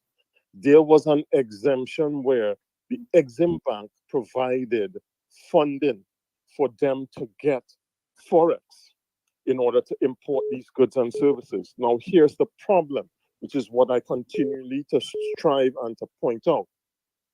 Trinidad and Tobago's Forex reserves have fallen by about 51% over the last 10 years. It is now 5.5 billion, and it was 11.5 billion when Dr. Rowley and the PNM took over. So we are leaking about 6% annually, and it has continued to leak. Now, here's the problem, what is going on. Apparently, the Exim Bank is no longer providing funding for these importers, wholesalers, as well as medicine importers. And what has been going on, unfortunately, is that these importers are using what they call credit trust, and they are putting pressure because now the people who they're purchasing these goods and services for, they have run up a bill, and they're now writing Colmimbert and the Ministry of Finance in order to get paid. So they're putting pressure. The problem is the central bank is not providing enough Forex for these people to import. And there may be a situation, if things are not corrected, there can be shortages or prices will go up, because it means these wholesalers and these medicine importers or wholesalers will now have to go on the black market. But here is the problem, and I will strive and leave you with this. We need to start a serious export drive outside of oil, gas, and petrochemicals, Professor Wall Street, Uncle Tommy, and folks. These guys are not serious. They keep talking about diversification, but out of the 60 billion they've allocated, they made jokes on an opposition, I forgot his name, where allocation for agriculture got lost on $1.3 billion. $1.3 billion, when you take that into consideration, the Ministry of Agriculture takes up about $750 million, between $600 to $750 million, just in recurrent expenditure for, salaries and so on and other things. So that means they only have about $300 to $400 million, maybe $500 million, out of an economy that is $1.183 billion. Tourism is a joke. We have BWIA, now CAL, expanding all over the place, but yet we have low-hanging fruits. Nobody knows about Trinidad and Tobago. Nobody knows about Tobago in New York. New York have, 19 million people? You in New Jersey, there's another, 8 million? Connecticut, another 5 million? Pennsylvania, another, 13 million? And nobody knows about it. We have the infrastructure. There's no brand awareness. Tobago Carnival was this weekend. There's no lift capacity into Tobago. Tobago only has one flight direct coming from New York. So again, this is going to have a serious impact because why? We're paying Peter to pay for Paul. We're kicking the can down because we're importing more than we exporting. And unfortunately, until 2028, according to the new acting prime minister, hold on, we're going to get the oil and gas coming in again, which may not happen because the 1.5 billion they may get from all three areas is not going to suffice for the need to be Trinidad and Tobago to import. We are too much import oriented, Professor. We need to start moving into areas like yesterday. And I will say this before I leave. This current crop of gentlemen who are running the government, headed by the one Dr. Keith Rowley, Prime Minister Keith Rowley, followed by his Gary Sobers, Stuart Young, they don't have the understanding how to turn this economy around. And unless, unfortunately, if we don't remove them, we are headed for some serious problems. And this is what is going on. Importers don't have Forex. The banks cannot provide them with enough. So now import is under pressure because what's happening is the foreign suppliers, remember, this is basic staples and medicine. They are putting pressure on the Ministry of Finance. So I would leave you with that. So that is the reason what's going on. There is a shortage of Forex. So if importers can't get money, far less for somebody who, according to the Minister of Tourism, Randall Mitchell, when he said, go and see outside the Caribbean or outside Trinidad and Tobago and realize how we have it that good. How you could go outside and you can't even get 200 US to even go with a plane ticket. It just shows what's going on. We have to get real and we have to put pressure on these people. For the time they're going to be there, they need to get kicking. And they're not kicking. They only just stumbling. Have a good night. Yeah, man. And you take care. All right. You are. Yeah. Thank you. I have to tell you, Richard makes some very, very valuable contribution. Absolutely. But I don't know that them fellas and them holding them Forex, them US dollars, and they want to hold the government by the testicular to get as much as they can. I don't put it past them. I'm sorry. And them two important things, like food and medicine, as soon as them fellas start to talk, of course they go get it. They will give it to them, right? But I second guessing that. But anyway, Banmea said this reporter is a joke. Hey, but you go call reporter a joke, Banmea? Wait, nah, Banmea. This reporter is a joke. He's saying that we must wait until Rowley call an election. Is he saying that we must wait until Rowley call an election? Or is it the duty of the opposition to force the government, bro? Call an election due to the state of the state. Ask them Wall Street. All right, Banmea, ask them. Reporter, Banmea, folks, we're going to go for a quick break. Stick and stay. It's In the Village with Uncle Tommy, Professor Wall Street, and you on WZYE 95.9 FM. We're going to go for a quick break, and we'll be right back after this. Don't go nowhere. Stick and stay. We'll be right back. You're listening to WZYE 95.9 FM. You are listening to WZYE LP 95.9 FM, the most influential name in Caribbean radio in the tri-state area. Broadcasting from East Orange, New Jersey, the most influential name in Caribbean radio, WZYE 95.9 FM. She's going to be singing Plight of My People. Make some noise for Lady Gypsy.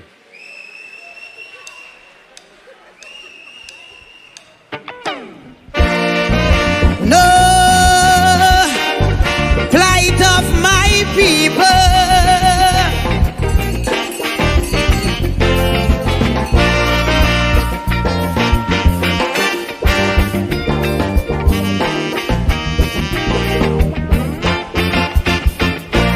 Too much of one thing, good for nothing. Too much a good thing, never enough. I don't know why my black people cannot see. No party never care about we. Every election we so devoted. How we love up we PNM. As soon as election come and go, it's only problem after problem. How could we cope? Man lost their hope. I ain't seeing no solution. Every time PNM come in power, it takes a toll on black man. I don't want to sound like a racist, but this is what I can see. They just take care of the race, but they damn well know they have we. I want to ring my bell, wake up Eric Williams. Tell him the party found him PNM needed immediate attention. Ring my bell, wake up Mother Cornhawks. Tell she to cast a spell on we party, cause it's not what it used to be. I ring my bell, ring my bell. I ring my bell down there.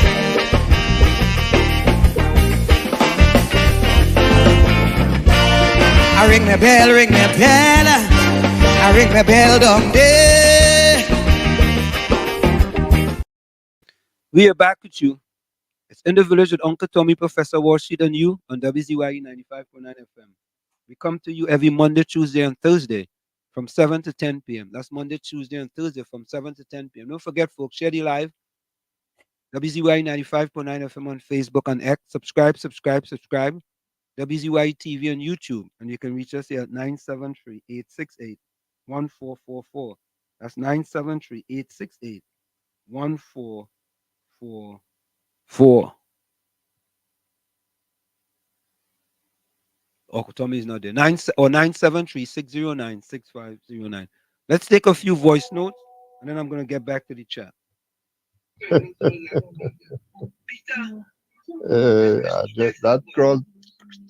That thought crossed my mind, I know. Yeah, they're having a conversation there, and the whole world listening, and two of them having a conversation. Anyhow, that is my son. That's our second son. He did his degree in sports psychology. So he's all over Trinidad and Tobago doing lectures and helping youths. Yeah? Study. What I didn't do, I pushed them to do. I'm trying to encourage Trinidad and Tobago. Yeah? That could get you somewhere better than where the gun could get you. Now, Phineas said last year you almost quit the game. You almost quit last year under pressure. And you were talking about bringing in Nico Williams from Atletico, right?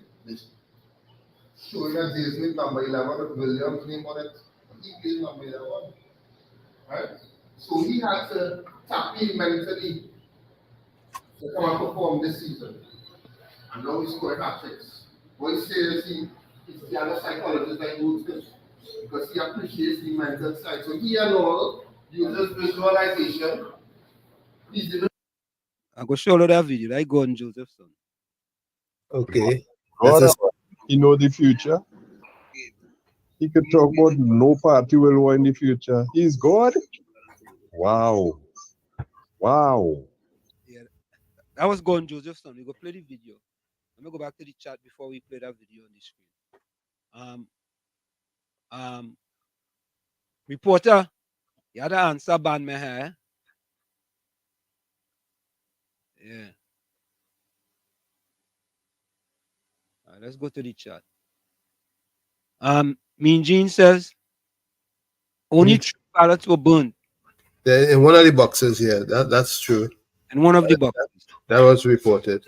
Yeah, so I mean, I really no story then. Hey. That's in one of the boxes. The next box, they didn't say how many. They probably Okay. don't, you can't even count.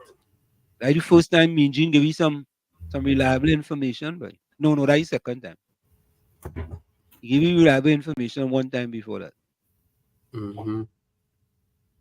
Robert Nesbitt says the only hope for TNT police is God.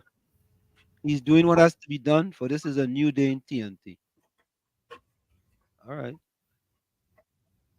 Volsang says, I feel Patricia is oh God. I feel Patricia is Wendell under a fake profile. Lord, like the P&M manufacturing people.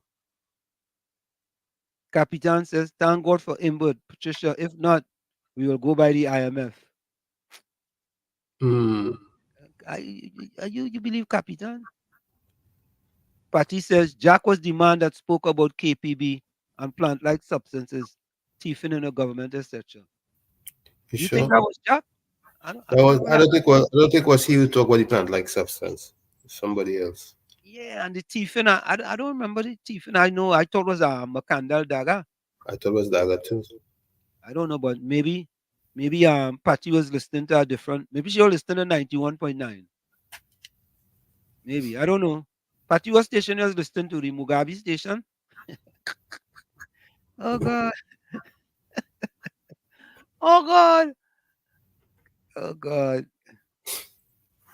Patty says sing the poor words in my mouth. Brian VJ, where you joining us from? Where you joining us from? He's cooking this because more than pumpkin. Yeah, I mean, I don't know, but now,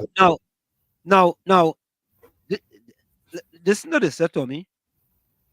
Who imports food and medicine? The small man doesn't do that. True. I mean, why? When I saw this, Tommy, and I'm gonna play just now, I'm like, wait a minute, they're real good, They're good, Tommy. Well, guess what? If you could get away with it, fooling John public, just do it. Just do it. Just do like Nike. Just do it. Just Nike do it. Yeah. The PM need to pour a Nike commercial. Just do it. Yeah, man. Fool the people. Yeah, especially that one they call Imbert. Yeah.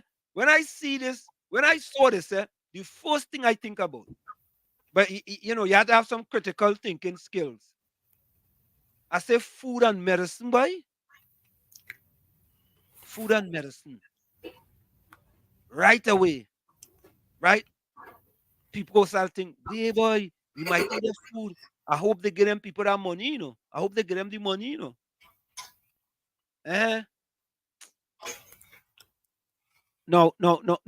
Yeah, Patty. Wall Street, you prefer to give Forex for the import of cars over food and medication. You see, Tommy? You see? Mm-hmm. You see what I'm talking about? Oh God, Patty, put on your critical thinking skills now, Patty. Please. It seems like you could think critical every once in a while. Reporter. Hello? A man calling you out there, boy. Yeah, I look at the Billy Joker. Everyone be the Joker, I go be the Joker with them. Here what's going on.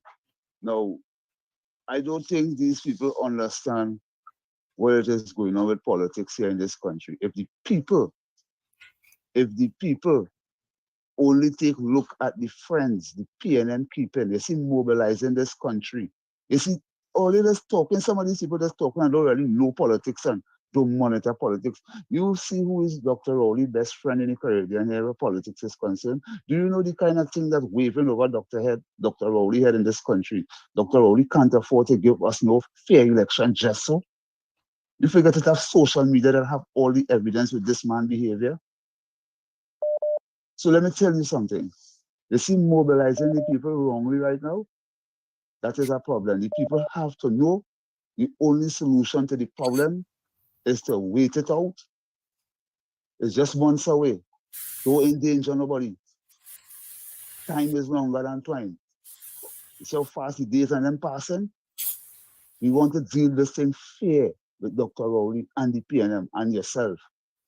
All the agents of the oppressors in the PNM who support this destruction from 2015 to today. And I have an next person on the chat there.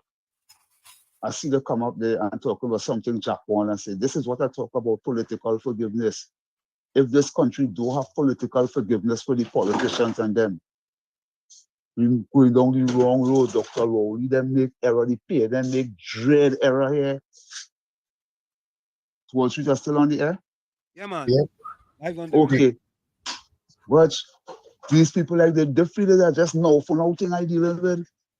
This thing have a track record with the PNM. If you don't stop Dr. Rowley, you have to be careful while you're doing that. You have to be careful while you're doing that. This is a country we're talking about, you know. This is not about no political party, you know. You see how we forgive the PNM after 86?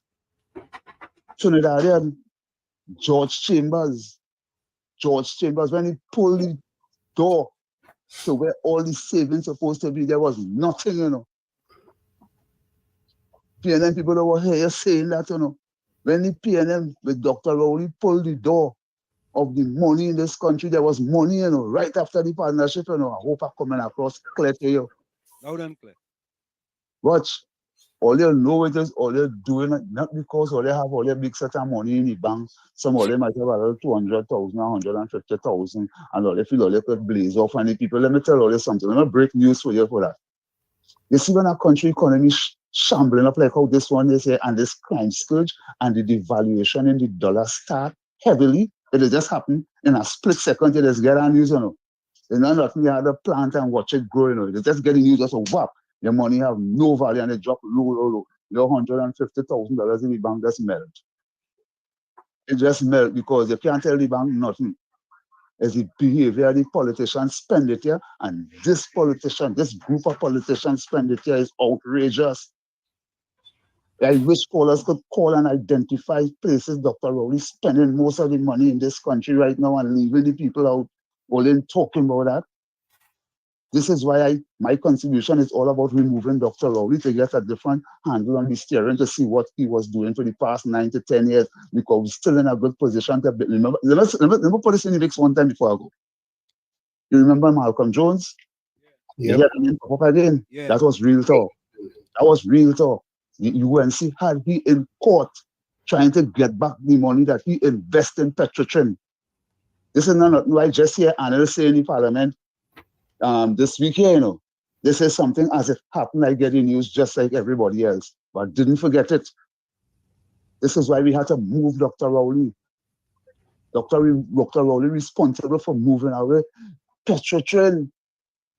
Well, you have to be mad to support that. Good night to all the oppressors, the agents of the oppressors. I deal with all you. Send more message on the text. And the thing. Send more message. Good night. Bless. Good night. Pull up on the calls, right? Gordon Joseph will say that was Keith Lockloy, FC Santa Rosa. And when you come back, I will tell you something about something that I did in Trinidad and Tobago a while ago. Folks, I want you all to listen to this. Hold up here. This is talking about Forex review coming for food and medicine importers. Listen to this. The Finance Ministry is reviewing the special window at the Exim Bank, which provides foreign exchange to businesses that import essential products such as food and medicine, Finance Minister Coleman Bird has said. The minister yesterday posted on X, formerly Twitter, commenting on the exclusive Sunday Express report where a number of businessmen appealed for intervention to address the Forex crisis. They said they are unable to pay for basic food items because of their inability to access United States dollars for the last 2 months. Imbert posted, during COVID, we created a special window at the Exim Bank to provide USD for essential products, such as food and medicine. COVID is over, so we are reviewing the feasibility of that Forex window. The need for a review cannot be too difficult a concept for the Express to grasp. The minister did not provide any information on when this review will be completed or what interim relief could be provided to wholesalers to ensure they are able to continue importing basic foods such as potatoes, rice, onions, garlic, sugar, saltfish, pigtail, and oil. The Express contacted the businessmen yesterday, and they voiced their concerns, with all of them indicating Is small business importing them things? Cannot. Okay. Small businesses. they were unaware. Go ahead. Small retail businesses buy from the big wholesale importers. Okay. That this special window was under review. They said Imbert's post created concern as the Exim Bank has been their provider of Forex to import food, and if this is removed, then there will be serious problems. They recalled that it has been 2 months since they received any Forex and called on the minister to provide clarity to his post and indicate timelines because their operations are being severely affected. We were not aware of this at all, and I am even more concerned because we were holding on a hope that the issue can be resolved, but now there is a possibility that it can be removed, said one of the businessmen. We have been relying on the Exim Bank for Forex for the past few years, and it has become the only way for us to import the dry goods, he added. Asked how businesses were able to access foreign currency to import food before the COVID-19 pandemic, the businessman said they were able to use credit cards, which then had higher limits. These have all been reduced, and through the local banks. We were barely able to cover costs back then, but now the situation has gotten worse. You are not getting anything at the local banks, he said. The businessman argued that what... So Tommy, I don't understand something. If the businessman complaining, what about the small man? Exactly. Think about it, Tommy. Yeah. If the business people complaining, what about the small man? He don't matter. He don't matter. Just the businessman alone matters. Why? Whatever decision is made must factor in a plan to ensure they are able to access US dollars to continue their operations, and priority must be given to them, so there is no food shortage in the country. Whether it is through the Exim Bank or local banks, there must be some... You see, they must be given priority, Tommy. That's right. They're rich getting richer, so they could create opportunities for the poor. That's what the boss say. Oh, you see, say that? Oh, okay. I forget that, yes. Partigo disagree with that, And PNM, Fox, and Gordon Joseph and them, Watch yourself, Tom.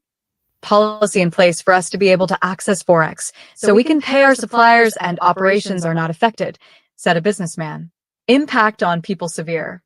The Express spoke to economists Dr. Indra Sejwan and Dr. Valmiki Arjun yesterday about the issue. The world has been in a post-COVID state since 2021. We're in 2024. Is the minister and his ministry really so inefficient? Still reviewing after 3 years. I imagine that's a difficult concept for the Express to comprehend, said Sejwan. That said, basic food, like basic drugs, are priority imports which should not be dragged through the coals at snail's pace. The impact on the average person is too severe. There is no discretionary money in people's pockets to be continuously allocating more and more for same or less. She said there was a need for Imbert to act and resolve this issue. A caring minister would understand this and act expeditiously. What is there to be revising for 3 years? This is a no-brainer. As I recommended in my own piece on this issue, allocate a designated line of US for the importation of those basic food items which are necessities to affordably feed ourselves, and establish clear reporting guidelines to ensure it's not abused, she advised. Arjun said, after the end of COVID, essential items. You hear what she said to me? Mm-hmm. Guidelines, so it's not abused. Clear guidelines, so it's not abused. Right? I question things like this. Like food and pharmaceuticals still required reliable Forex access. Without it, local supply will tighten, driving prices up, he stressed. Arjun said there was inequity in Forex distribution within the commercial banking system, as larger importers valued by banks for their substantial loans or mortgages are prioritized for Forex access. The Exim Bank's allocation has helped ease this inequity, especially for smaller suppliers of essentials like pharmaceuticals, who might not receive sufficient Forex otherwise. Reducing or ending this allocation would widen the gap, leaving small and medium importers of essentials struggling for Forex while larger importers continue with ample supply, he said. This You hear that, Tommy? You hear that? Mm-hmm. Mm-hmm. Yeah, boy. shift would reduce local market competition, leaving only a few large distributors standing, able to charge higher prices as they pleased, he opined. Black Oh God. Tommy, yeah? They squeeze out the small man, and it's just left with the rich getting richer so they could create opportunities for the poor. So when you squeeze out the small man, right, you already have your Forex, they got to come and now buy from you. Yeah? Let me take this call. KFC. So when you squeeze out the small man, right, you already KFC. Good night, Mr. Worship. What's that pickle face man on the screen there now, man? Who suffering black poor people in this country, right? You fret and crying for foreign exchange. Yeah, boy. Small man getting squeezed again. At the end of the Small man getting squeezed again. So that is small man can't get enough for exchange to bring down the product. Christmas coming, the streets dead. No small vendors on the streets. Diwali. Nothing at all. It's only them big boys that can do everything, man. Correct. You gotta go and buy goods from them now. Because you can't bring in nothing because you have no Forex. Yeah? I see me now, man, shall fit and should have a cover it to my top, you know. Nah, For the viewer. Don't do that. You don't get in trouble with it though. Don't get in trouble. Don't For get in the trouble. that was done some years ago. But the video that kind of crazy boss say about 34 years ago, you will log that constituency, right? Yeah. Hmm. Lot of It's so good? Long, you know. It's a long time, you know. Yeah, but black people like suffering, should have make it, right? All the time. Yeah, but I see him call out the boss. I see my PNM styling when I find the boat the cut sinking on Tobago waters. Yeah, he said you go read all the next 11 budget. 2025. Suffer poor people like him by worship. But the rest of this country, man, great is the PNM and we can share people all the time. Yeah, man. Bless. Yeah, Tommy, let me finish off this. Yeah, let it play. You know, there's a next story where the government trying to recover from the solo creed and it's going to cost them more money to try to recover it than they will actually get. And let's continue listening to this. Black market. Arjun said those who cannot access adequate Forex will naturally attempt to source more from the black market, and this rate is not always 8 Trinidad and Tobago dollars for $1 US, but can also cross 9 Trinidad and Tobago dollars depending on how urgently the importer needs the funds. He said, in the recent past, because of global supply chain issues caused by the rerouting of trade from the Suez Canal, several local importers of medical supplies and pharmaceuticals were forced to order and pay several months in advance to secure priority shipment upon availability, so that their stocks in the short term are unaffected. However, securing the necessary foreign exchange for upfront payment is challenging for many, causing some to pay higher black market rates to secure items from suppliers, he noted. Arjun said it was likely that some who sold Forex on the black market might source these funds from the underground drug economy, which transacts in US dollars. Contributing to this strain are rising shipping costs, with the Drewry's World Container Index peaking at US $5,937 in July 2024, a significant increase from US $1,369 in October 2023, he said. Additional challenges include customs overtime charges and port delays, resulting in high rent and demurrage fees, all of which escalate business expenses, he added.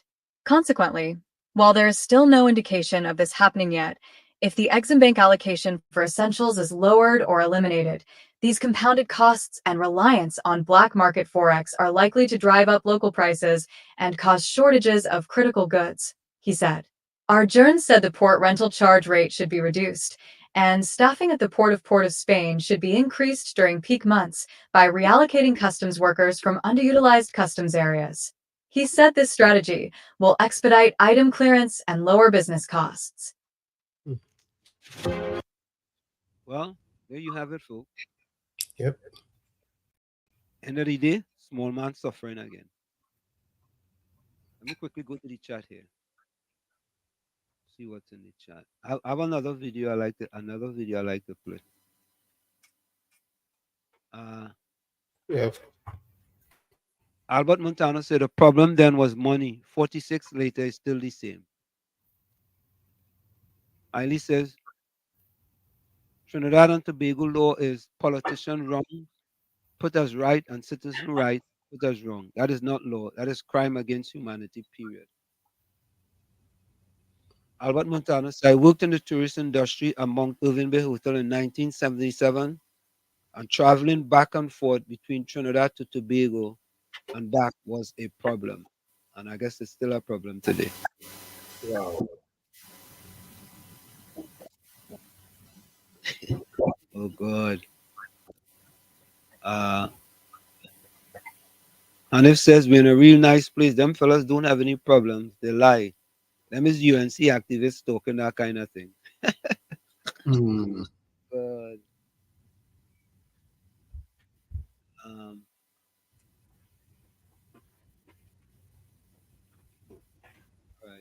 Smoking plain Rowley. Moving with this. Zero all over the country.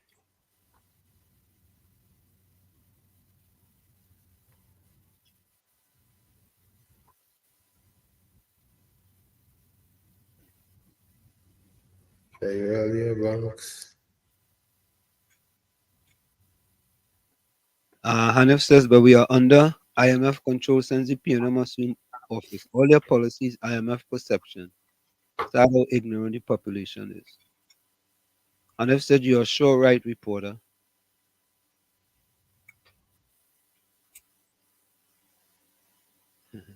Caribbean Soul says, Patricia started to listen to 91.9 before I was saying about water. PJ, Maduro won election fair and square 3 times, and so will Keith Rowley with Fern, Narcissus, Scope. Win election 3 times, I take in bet. Okay. Brian, where are you joining us from? Patty says, most people. Hold on, I'm going to read this one before. Wall Street, so you prefer to give Forex for the import of cars over food and medication? Where did I say that?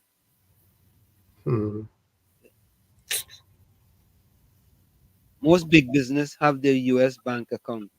Of course. Yeah, okay. So, what do you need more Forex for? Most people have credit cards to do online purchases that also use it Forex. Patty, there's a limit, eh? Right, Tommy? Yep. There's a limit. As a matter of fact, they reduced the limit some time ago. You just can't go and use your card and spend the US dollars like if it's going out of style. Them days done. Yep. Them days That's done. 1 minute. That was 1 minute. Yeah, at one time. Tommy, you know, Wade Mark. At one time, we didn't have this problem, you know. I mean, when you go to places up the Caribbean, like, you know, coming from on vacation and watching what happened in St. Lucia, it's like You don't even have to worry about Forex. You don't even have to worry about it.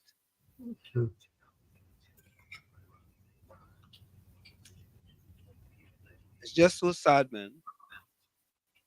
Let me see something. I have this. Which one I'm gonna play here? Let me see.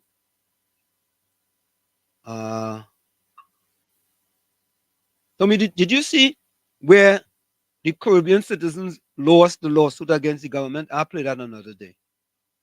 They had sued the government with respect to the bailout of CL Financial, in that there was insurance company of the islands that they didn't bail out, and they sued the government, but the government actually won the case.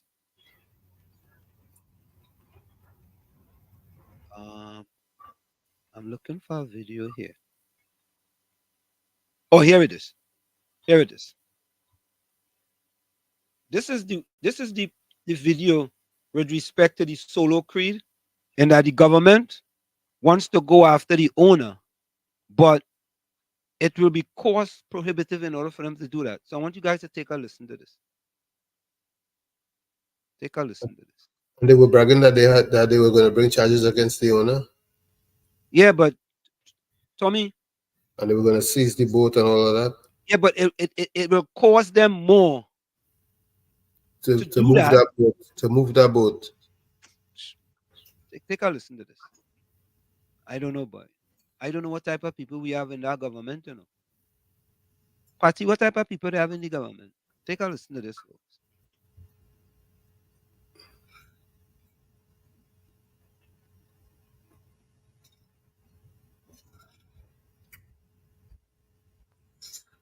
Raleigh government may get less than $1 million US from Solo Creed. Attorney Alfonso, TNT may get less than $1 million US from Solo Creed. Specialist maritime attorney Nairi Alfonso says that arresting the tug Solo Creed to recover $244 million could become a case of the candle costing more than the funeral. You hear that, Tommy? Right. Oh, God. You know, Tommy's like a circus running Trinidad and Tobago with a bunch of jokers. You know, it's just like the 3 companies that were selected, right, to bid on the oil refinery. As she believes the expenses and efforts of this legal pursuit might ultimately outweigh any financial recovery. Alfonso stated that, based on her 31 years of experience, she believes the government may end up having to sell the Solo Creed and could recover less than $1 million US from that sale. As such, she believes we should temper all expectations regarding the situation. Alfonso made the comments during a telephone call with the Express yesterday as she responded to the Energy Ministry's statement that the Solo Creed tug was arrested in Angola to secure Trinidad and Tobago's claim for more than over $244 million in damages resulting from the oil spill in Tobago in February. Generally, when you arrest a vessel, it is for the purposes of providing security for whatever damage, loss, indebtedness that has arisen. So one would want to look very critically at the vessel you arrest, Alfonso said. Alfonso said in this case, it is a single tug that has been arrested. This is not a brand new tug that is coming out of the shipbuilders, so that Solo Creed might be worth $500,000 US or $750,000 US. And when you arrest that, it costs you money to arrest it. You have to get an attorney to arrest it. You also have costs of keeping it under arrest, which are court costs and Admiralty Marshal costs and security costs, she said. If it is alongside a port authority, you also have the cost of keeping her alongside. So there are berthing charges, marine charges, all of those things.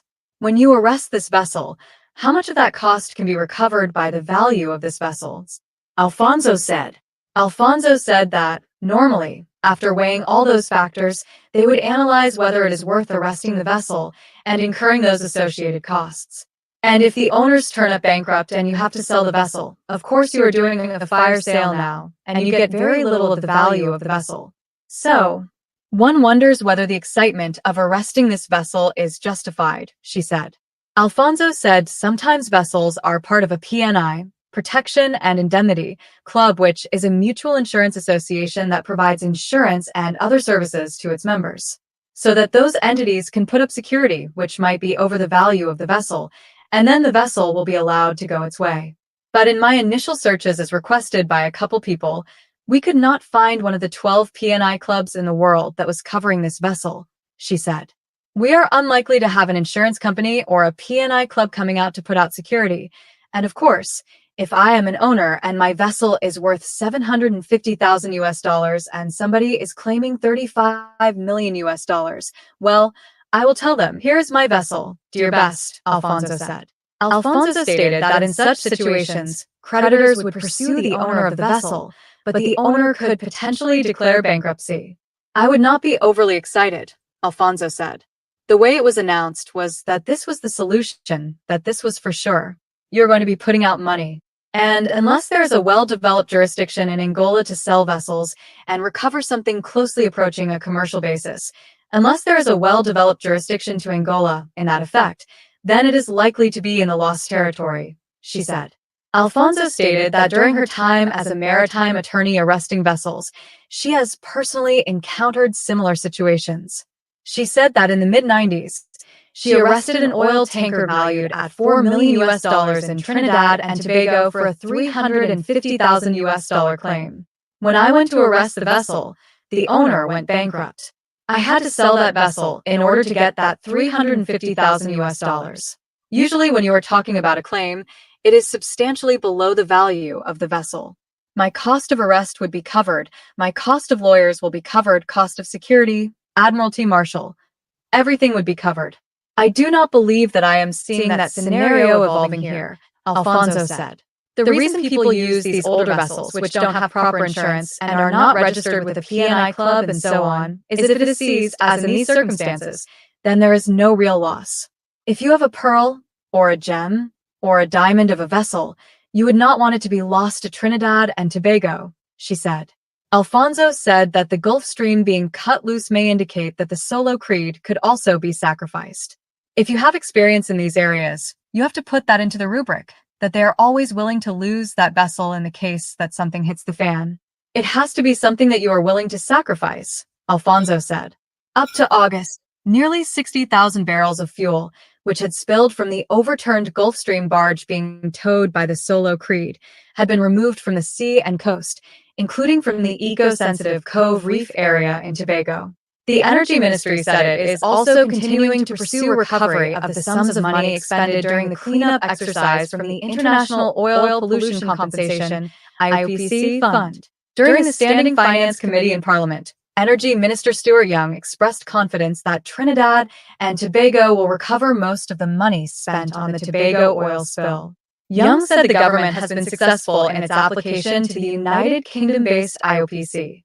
The IOPC provides financial compensation for oil pollution damage that occurs in member states, resulting from spills of persistent oil from tankers, its website stated. Barack. I don't know, boy. Ah, boy. I don't know. One of them situations. Replace your windows and doors now and don't pay anything for a year during renewal by Anderson's ridiculously great sale. I said it's one of them situations where you can't win for losing. You going on a rest about Tommy. You might end up paying more than what you could get from it. Yeah, because the losses are great. I don't know, boy. I don't know. I don't know. Oh, you know, I had a Oh yeah, Tommy, did you hear the politician remarks in the Donald Trump rally in Madison Square Garden? Of course, about Puerto Rico. Yeah. Sad. Sad, you know. Yeah, it's very sad. That fella had to be. Well, I just hope the Puerto Rican voters make them pay for it. They're gonna make him pay for it. So let's take a listen to it. Sad.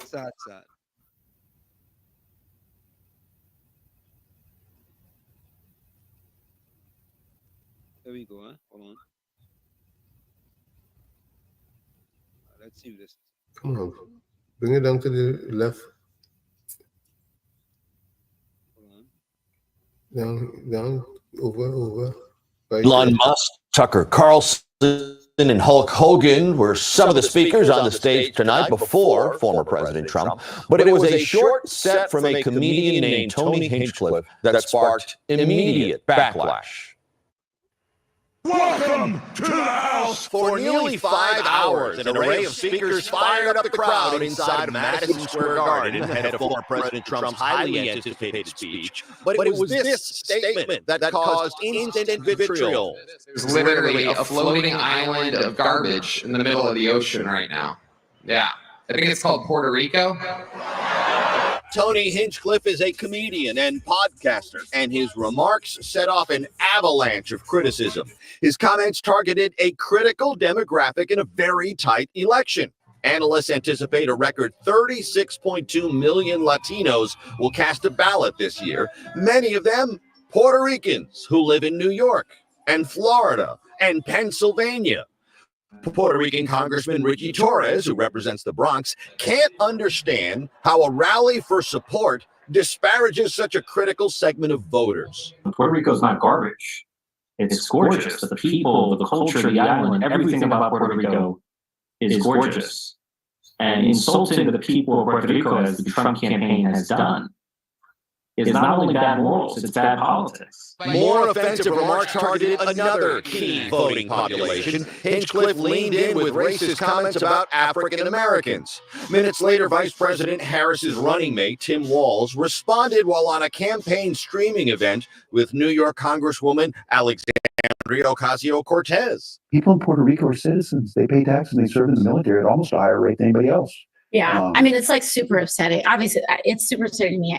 My family is from Puerto Rico. I'm Puerto Rican. And officials in Puerto Rico responded as well. Jennifer Gonzalez, a Republican running to be the island's governor, called the comments despicable, inappropriate, and disgusting. In Florida, Republican Senator Rick Scott said the joke bombed for a reason. It's not funny and it's not true. Puerto Ricans are amazing people and amazing Americans. Moments ago, Hinchcliffe came to his own defense. He said, "These people have no sense of humor. I love Puerto Rico and vacation there." Now, former President Trump's campaign released a statement tonight saying the joke does not reflect the views of President Trump or the campaign. This is just the latest flashpoint on the road to Election Day. You want to stay with Channel 7 for more. That's like our disclaimer, right? Why, yeah, right. You put up his disclaimer, but the damage is already done.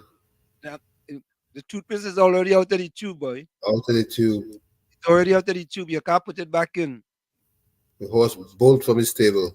Whole bolt from the stable already. You can't put it back in. Once the toothpaste is out of the tube, you can't put it back in. It's history. And that's this commercial.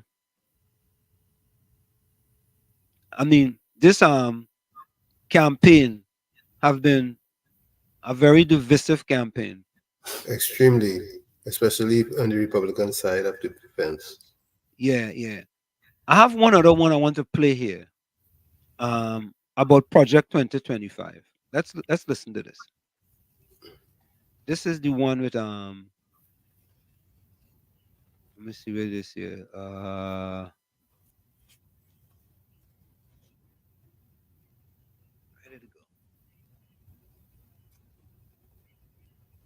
It's a floating garbage dump, eh? Here we go. Yeah. I mean, how could you go on a campaign? How could you go on a campaign stop and you make that kind of jokes, man? All right, you're not going to play all of this, but I want you to take a listen to this, some of this.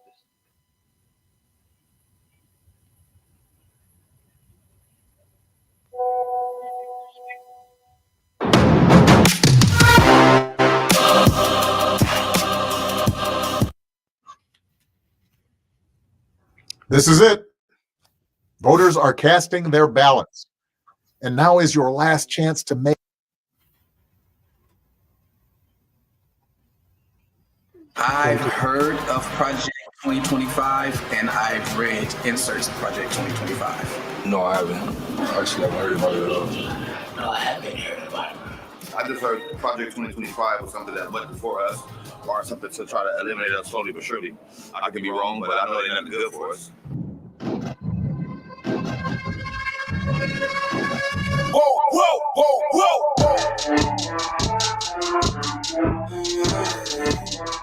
Hello, my name is Tyrone Howard, Professor of Education at UCLA. What I'd like to bring to your attention are some of the concerning and disturbing aspects of Project 2025 that we in the Black community should be concerned about. Federal education policy should be limited, and ultimately, the Federal Department of Education should be eliminated. You hear that, Tony? Yep. Federal education policy should be limited, and ultimately, the Federal Department of Education should be eliminated. Can you imagine that?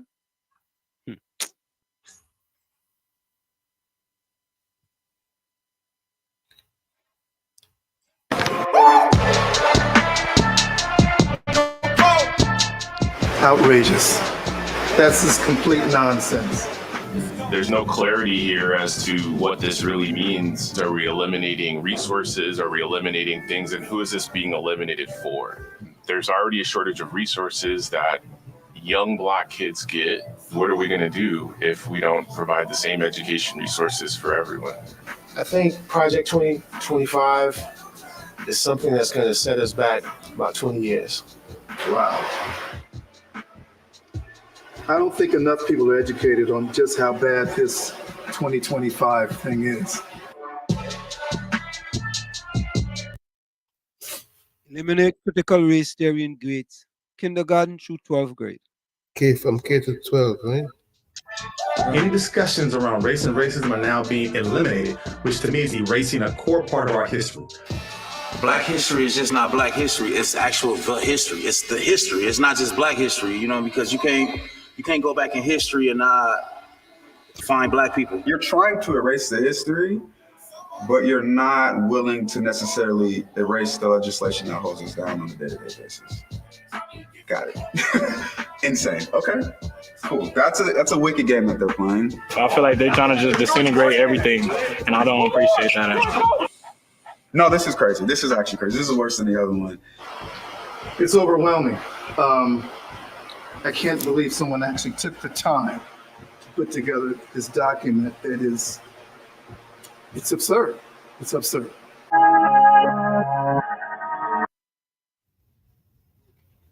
Enforce the death penalty. The death penalty has always been highly problematic because a disproportionate number of people who are on death row are Black men. This would ensure their instant death. No, I don't vote for genocide.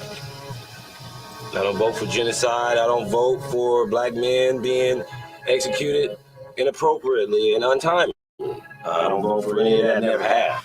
I don't believe in the death penalty personally. I feel what he say, vengeance is not ours, it's his. This is the same group that believes that the lives of, would-be children are considered. And then to become like judicial hitmen, right? It's like, it's crazy because you can't use the same God for both of them. We have a lot of individuals who are obviously doing, time in prison in our jail systems without having gone through the proper channels of being allowed a, proper due process. What it does really is just let Black men know that we're not respected. We're still not looked at as human. This is still like an extermination. I think the only thing that really scares me about this is the conservative administration should do everything possible to obtain the finality for the 44 agents currently on death row. That seems to say even if they're innocent, kill them. That's scary. Liberal states have now become sanctuaries for abortion tourism. Yeah, KFC. Hi, good night, Mr. Washington. That's Uncle Tommy, man. Yeah, man. Shoot me them shit for the set up, pack all the bags and thing, man. How much years to leave here, man? Over 40 something years? 40 something years. You hear me, man? Yeah, loud and clear. 47 years. 52 for me. And if Donald Trump in the election, man, I'll come out of the man country there, man. Yeah, man. We gonna vote for Kamala, man. Kamala Harris, I've seen she on social media, she getting dragged all over the place, man. We want to stay in Trinidad. We don't want them to export us back to Trinidad. We don't want them to deport us. They might export or deport us back to Trinidad, man. We don't want that. Now come back to Trinidad here, man. It's a plenty freshwater Yankee down here, no, man. Yeah, nah. Yeah. We go stay in America. Whatever bless night. Yeah, man. Whatever bless night. Reach up and save, man. Yeah, Tomorrow morning, go spare life, man. Bless. Love. Yeah. Bless. So, folks, that is just part of Project 2025. The part that is kind of scary to me, and we're gonna play this another day, is the part with the deportation. Tommy? Yep. That is serious, man. I saw an interview with the guy who could be in charge of deportation, boy. Them just want to send back people and put using ICE to ship back people. Doesn't matter whether you are a citizen of the United States of America. You know, you come to this country and through your green card, you get citizenship. They don't care. That's kind of scary. Scary. You know, but a lot of people may not know about it, but you should look it up. Look up Project 2025. Huh? Yep. Yeah, well. And it says, I think they gave the PNM that to experiment on us. So, folks, put your closing comments in the chat. Put your closing comments in the chat or send your closing voice notes. Ali says, I just cannot believe that is the trick they will use. But then again, if you answer and believe that, well, they could get anyone. That is clear indication the two parties in bed with each other. Nah. I don't think so. Margaret says Republicans have been running on Christian nationalism. Albert Montano says all the other Caribbean islands never had even 30% of the wealth of Trinidad and Tobago. So compare Trinidad and Tobago chances to more developed countries. The amount of money passed through Trinidad and Tobago. Yeah? Yeah.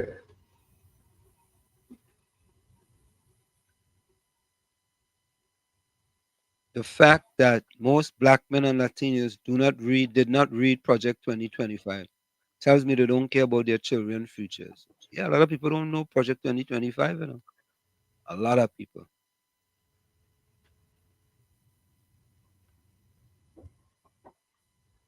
Albert Montano said, Margaret, I don't know what it will take for the majority of Trinidadians to understand that the PNM party and the government does not care about poor people and the middle class people after repeating. I guess he didn't finish that. Yeah, man. These statistics there to show, you know. But I think what is, Tommy, we rather ignore certain things because Yeah, bury your heads in the sun. yeah, but Tommy, in the next few minutes, and we'll pick up the subject tomorrow. Does the UNC need the other parties to form a coalition in order to defeat the PNM? I would want to think so. I would think in order to secure a win, they would need the other parties. So you think parties like the NTA, Hope, PEP, right? All the other parties. What about Michaela's party?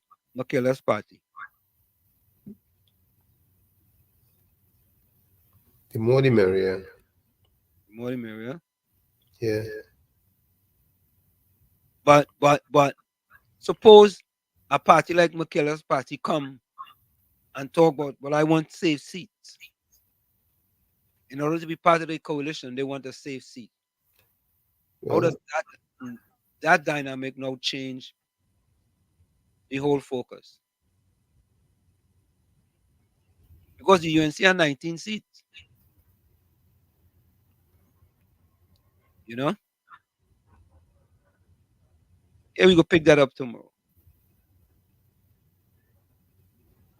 Yeah, because I think you are absolutely correct, Tommy. You know, it's better for them to get together, you know, because by themselves, I think it will be very difficult to defeat the PNM. I think so too. Especially for the two Tobago seas, if they get the two Tobago seas, they're safe. And they maintain the 19, but Well, you see, I think there's a problem with the two Tobago seas because if the PDP and the TPP gonna go their separate ways, I think that's just gonna split the votes. and put the PNM back in power. Yeah, and put the PNM back in power. You think people are gonna pay the PDP any mind? Yeah. You can't underestimate what's new. Did you put your feelers out on that? No, not really. I've been paying it much attention, to be honest with you. But I want to think that there are still many people who are loyal to the PDP, and they will still vote for the PDP in that election. And if that is, I think that's going to split the votes. Yeah. And if you're correct, those small parties just to keep the PNM in power. That's why you need everybody to go and to work with each other. Why in such a small country, Tommy, we have so many parties?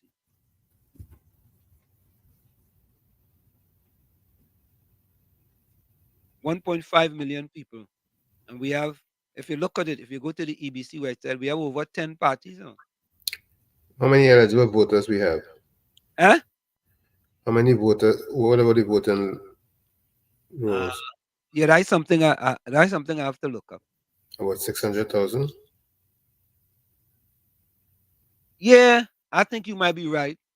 Based on, I think the PNM got 300 and something thousand, and the UNC got 300 and something thousand, and the other party got some splinters of vote, maybe 600,000 to 700,000, I would think.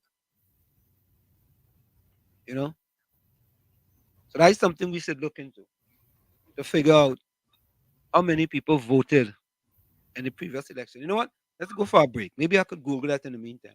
Folks, we're going to go for a break. We'll be right back. It's In the Village with Uncle Tommy, Professor Wall Street, and you. We'll be right back after this. Don't go nowhere. You're listening to WZYE 95.9 FM.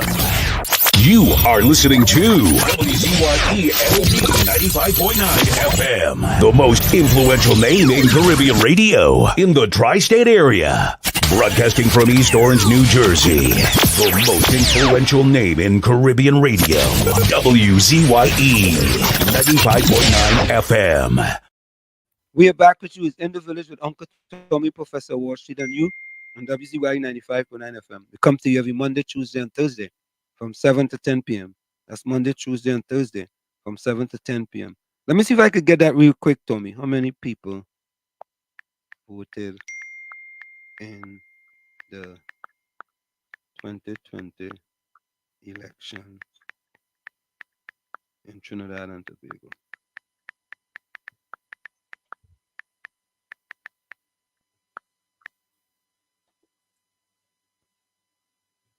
I should have put general election. What? What would you get? Hold on.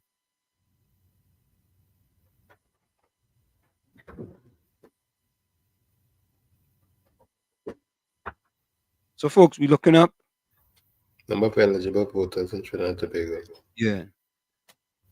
658,297 were registered to vote. Right. All right. I don't think that's correct. Let me try something else. Why don't you think? It says, hold on. Here we go. 2020 general election. Total number of eligible voters. Okay. PNM got 322,180. Mm-hmm. And the UNC got 309,664. So that number is good. 309,654.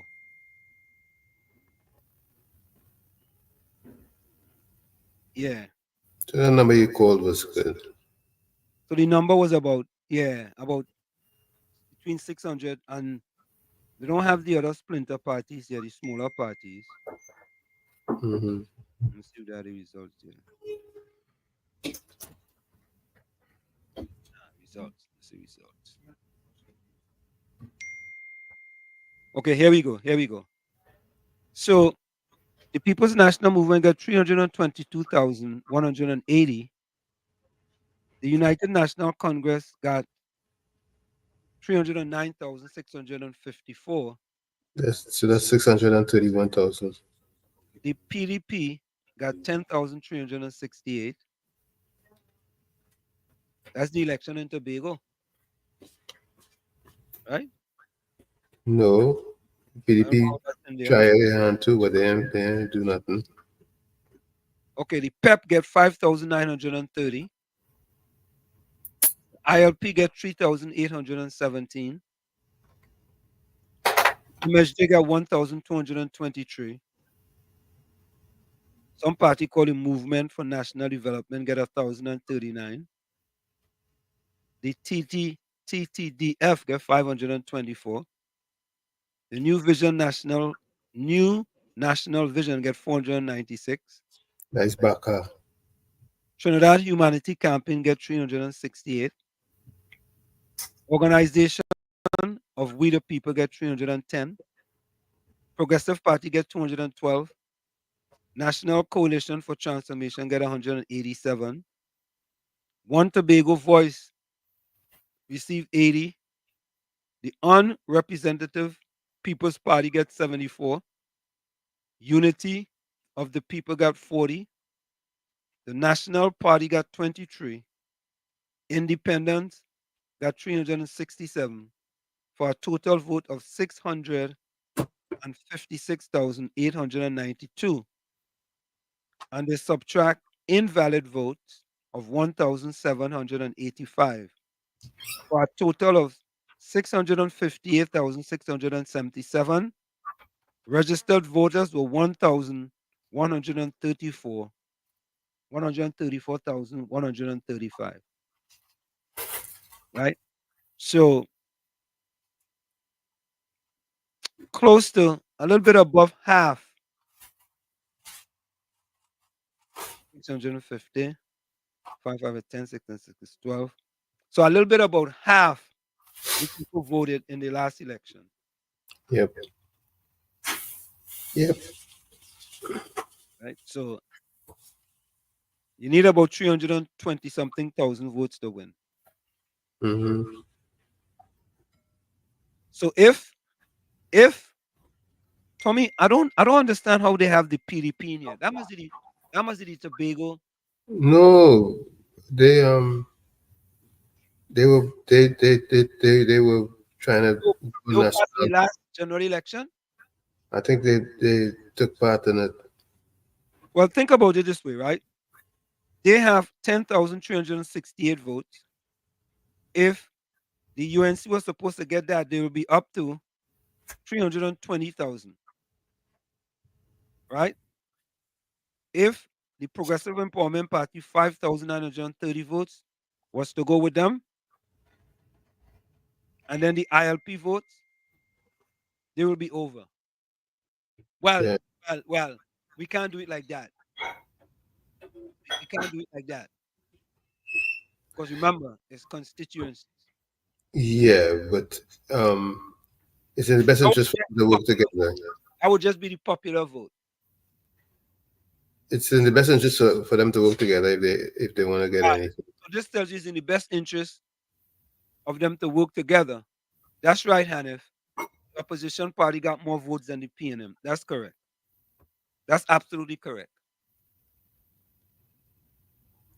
Leon Adams, welcome. Leon Adams says, Watson Duke is in the political cemetery forever.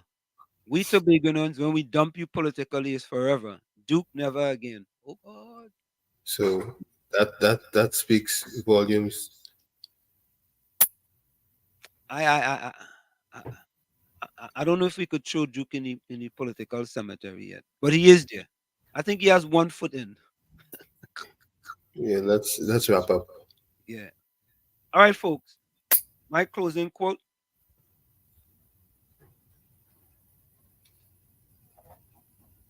Closing quote. Things are going to work out for you. Everything you are stressing about won't even matter soon. Long awaited change is coming your way. Let go of the old and embrace this new energy. From where I sit, this is it. The clock on the wall said that's all I like to say, but I've got to go. Remember, hard work beats talent. When talent does not work hard, and for every 60 seconds of anger, you lose 1 minute of happiness. Remember, your circumstances may determine who you are, but you are responsible for who you become. Go ahead, Tommy. No one is as old as those who have outlived enthusiasm. Again, no one is as old as those who have outlived enthusiasm. Like I always say, you, the man in the mirror, you have to become that change you want to see. However, when you look in that mirror, if you don't like what you see, you cannot blame the mirror. Never look down on a person unless you give them a hand up. Love you all. Stay safe. See you tomorrow, God willing. Good night. Okay, here we go.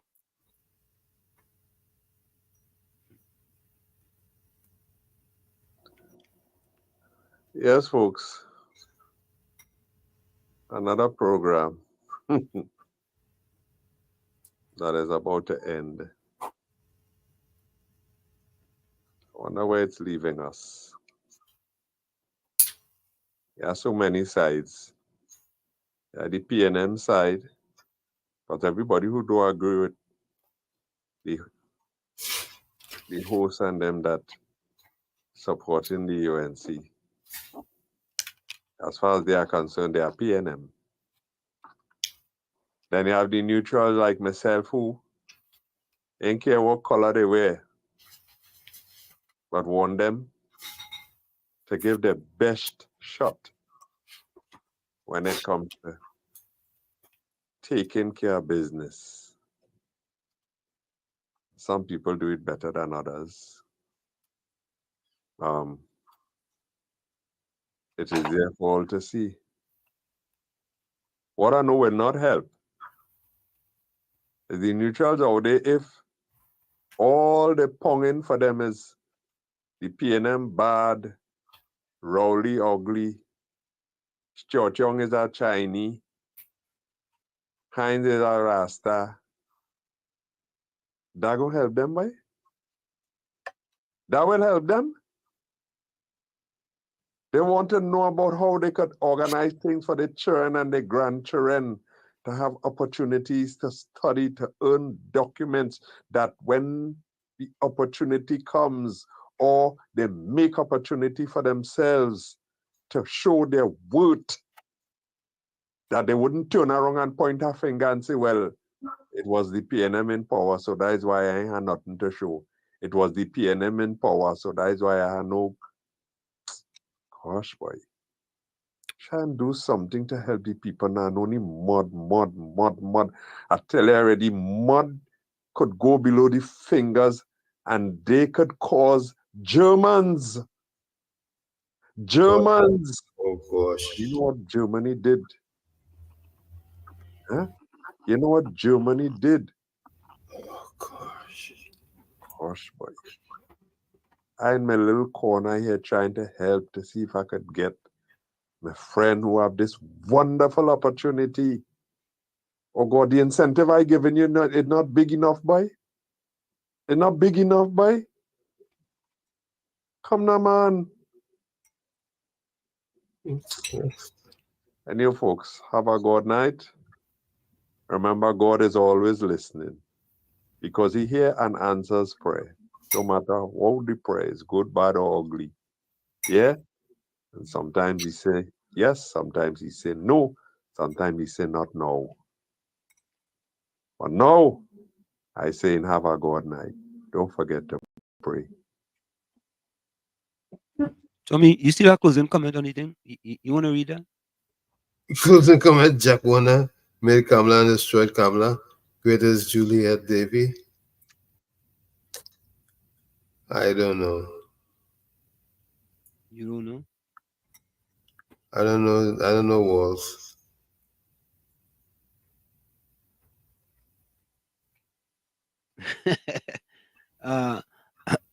I say Ansem, you're a C-pass shoot.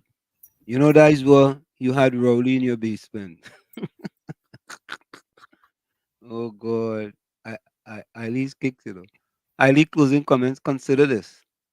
You who forget, God bless, I rend you, and there's no one to rescue you.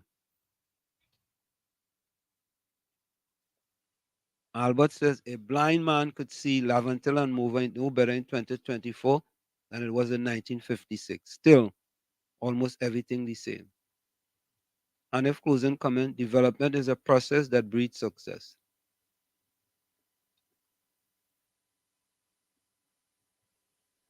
I think that is it. For closing comment. Yeah. Hey, look now, boy. Tommy. Look. Read what Patty put up. Good night, Patty. Good night to you, Patty. Have a splendiferous night.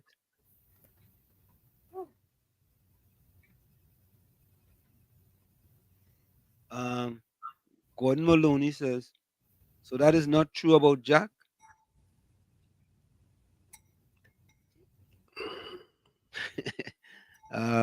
Patty says, Eileen, make sure Chompin win to mute too much hate in your heart. Oh God, I don't know why we talk about hating people heart. You know, folks, we are out of here. Yeah. We see you tomorrow. Good night. Bye-bye.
Strive to be happy.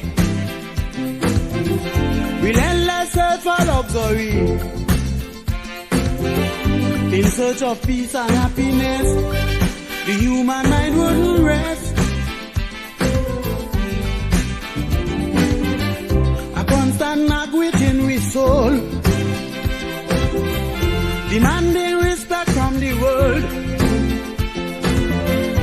We get the urge in different form, but luxury is the norm. Money is very essential, but can't buy peace of mind at all.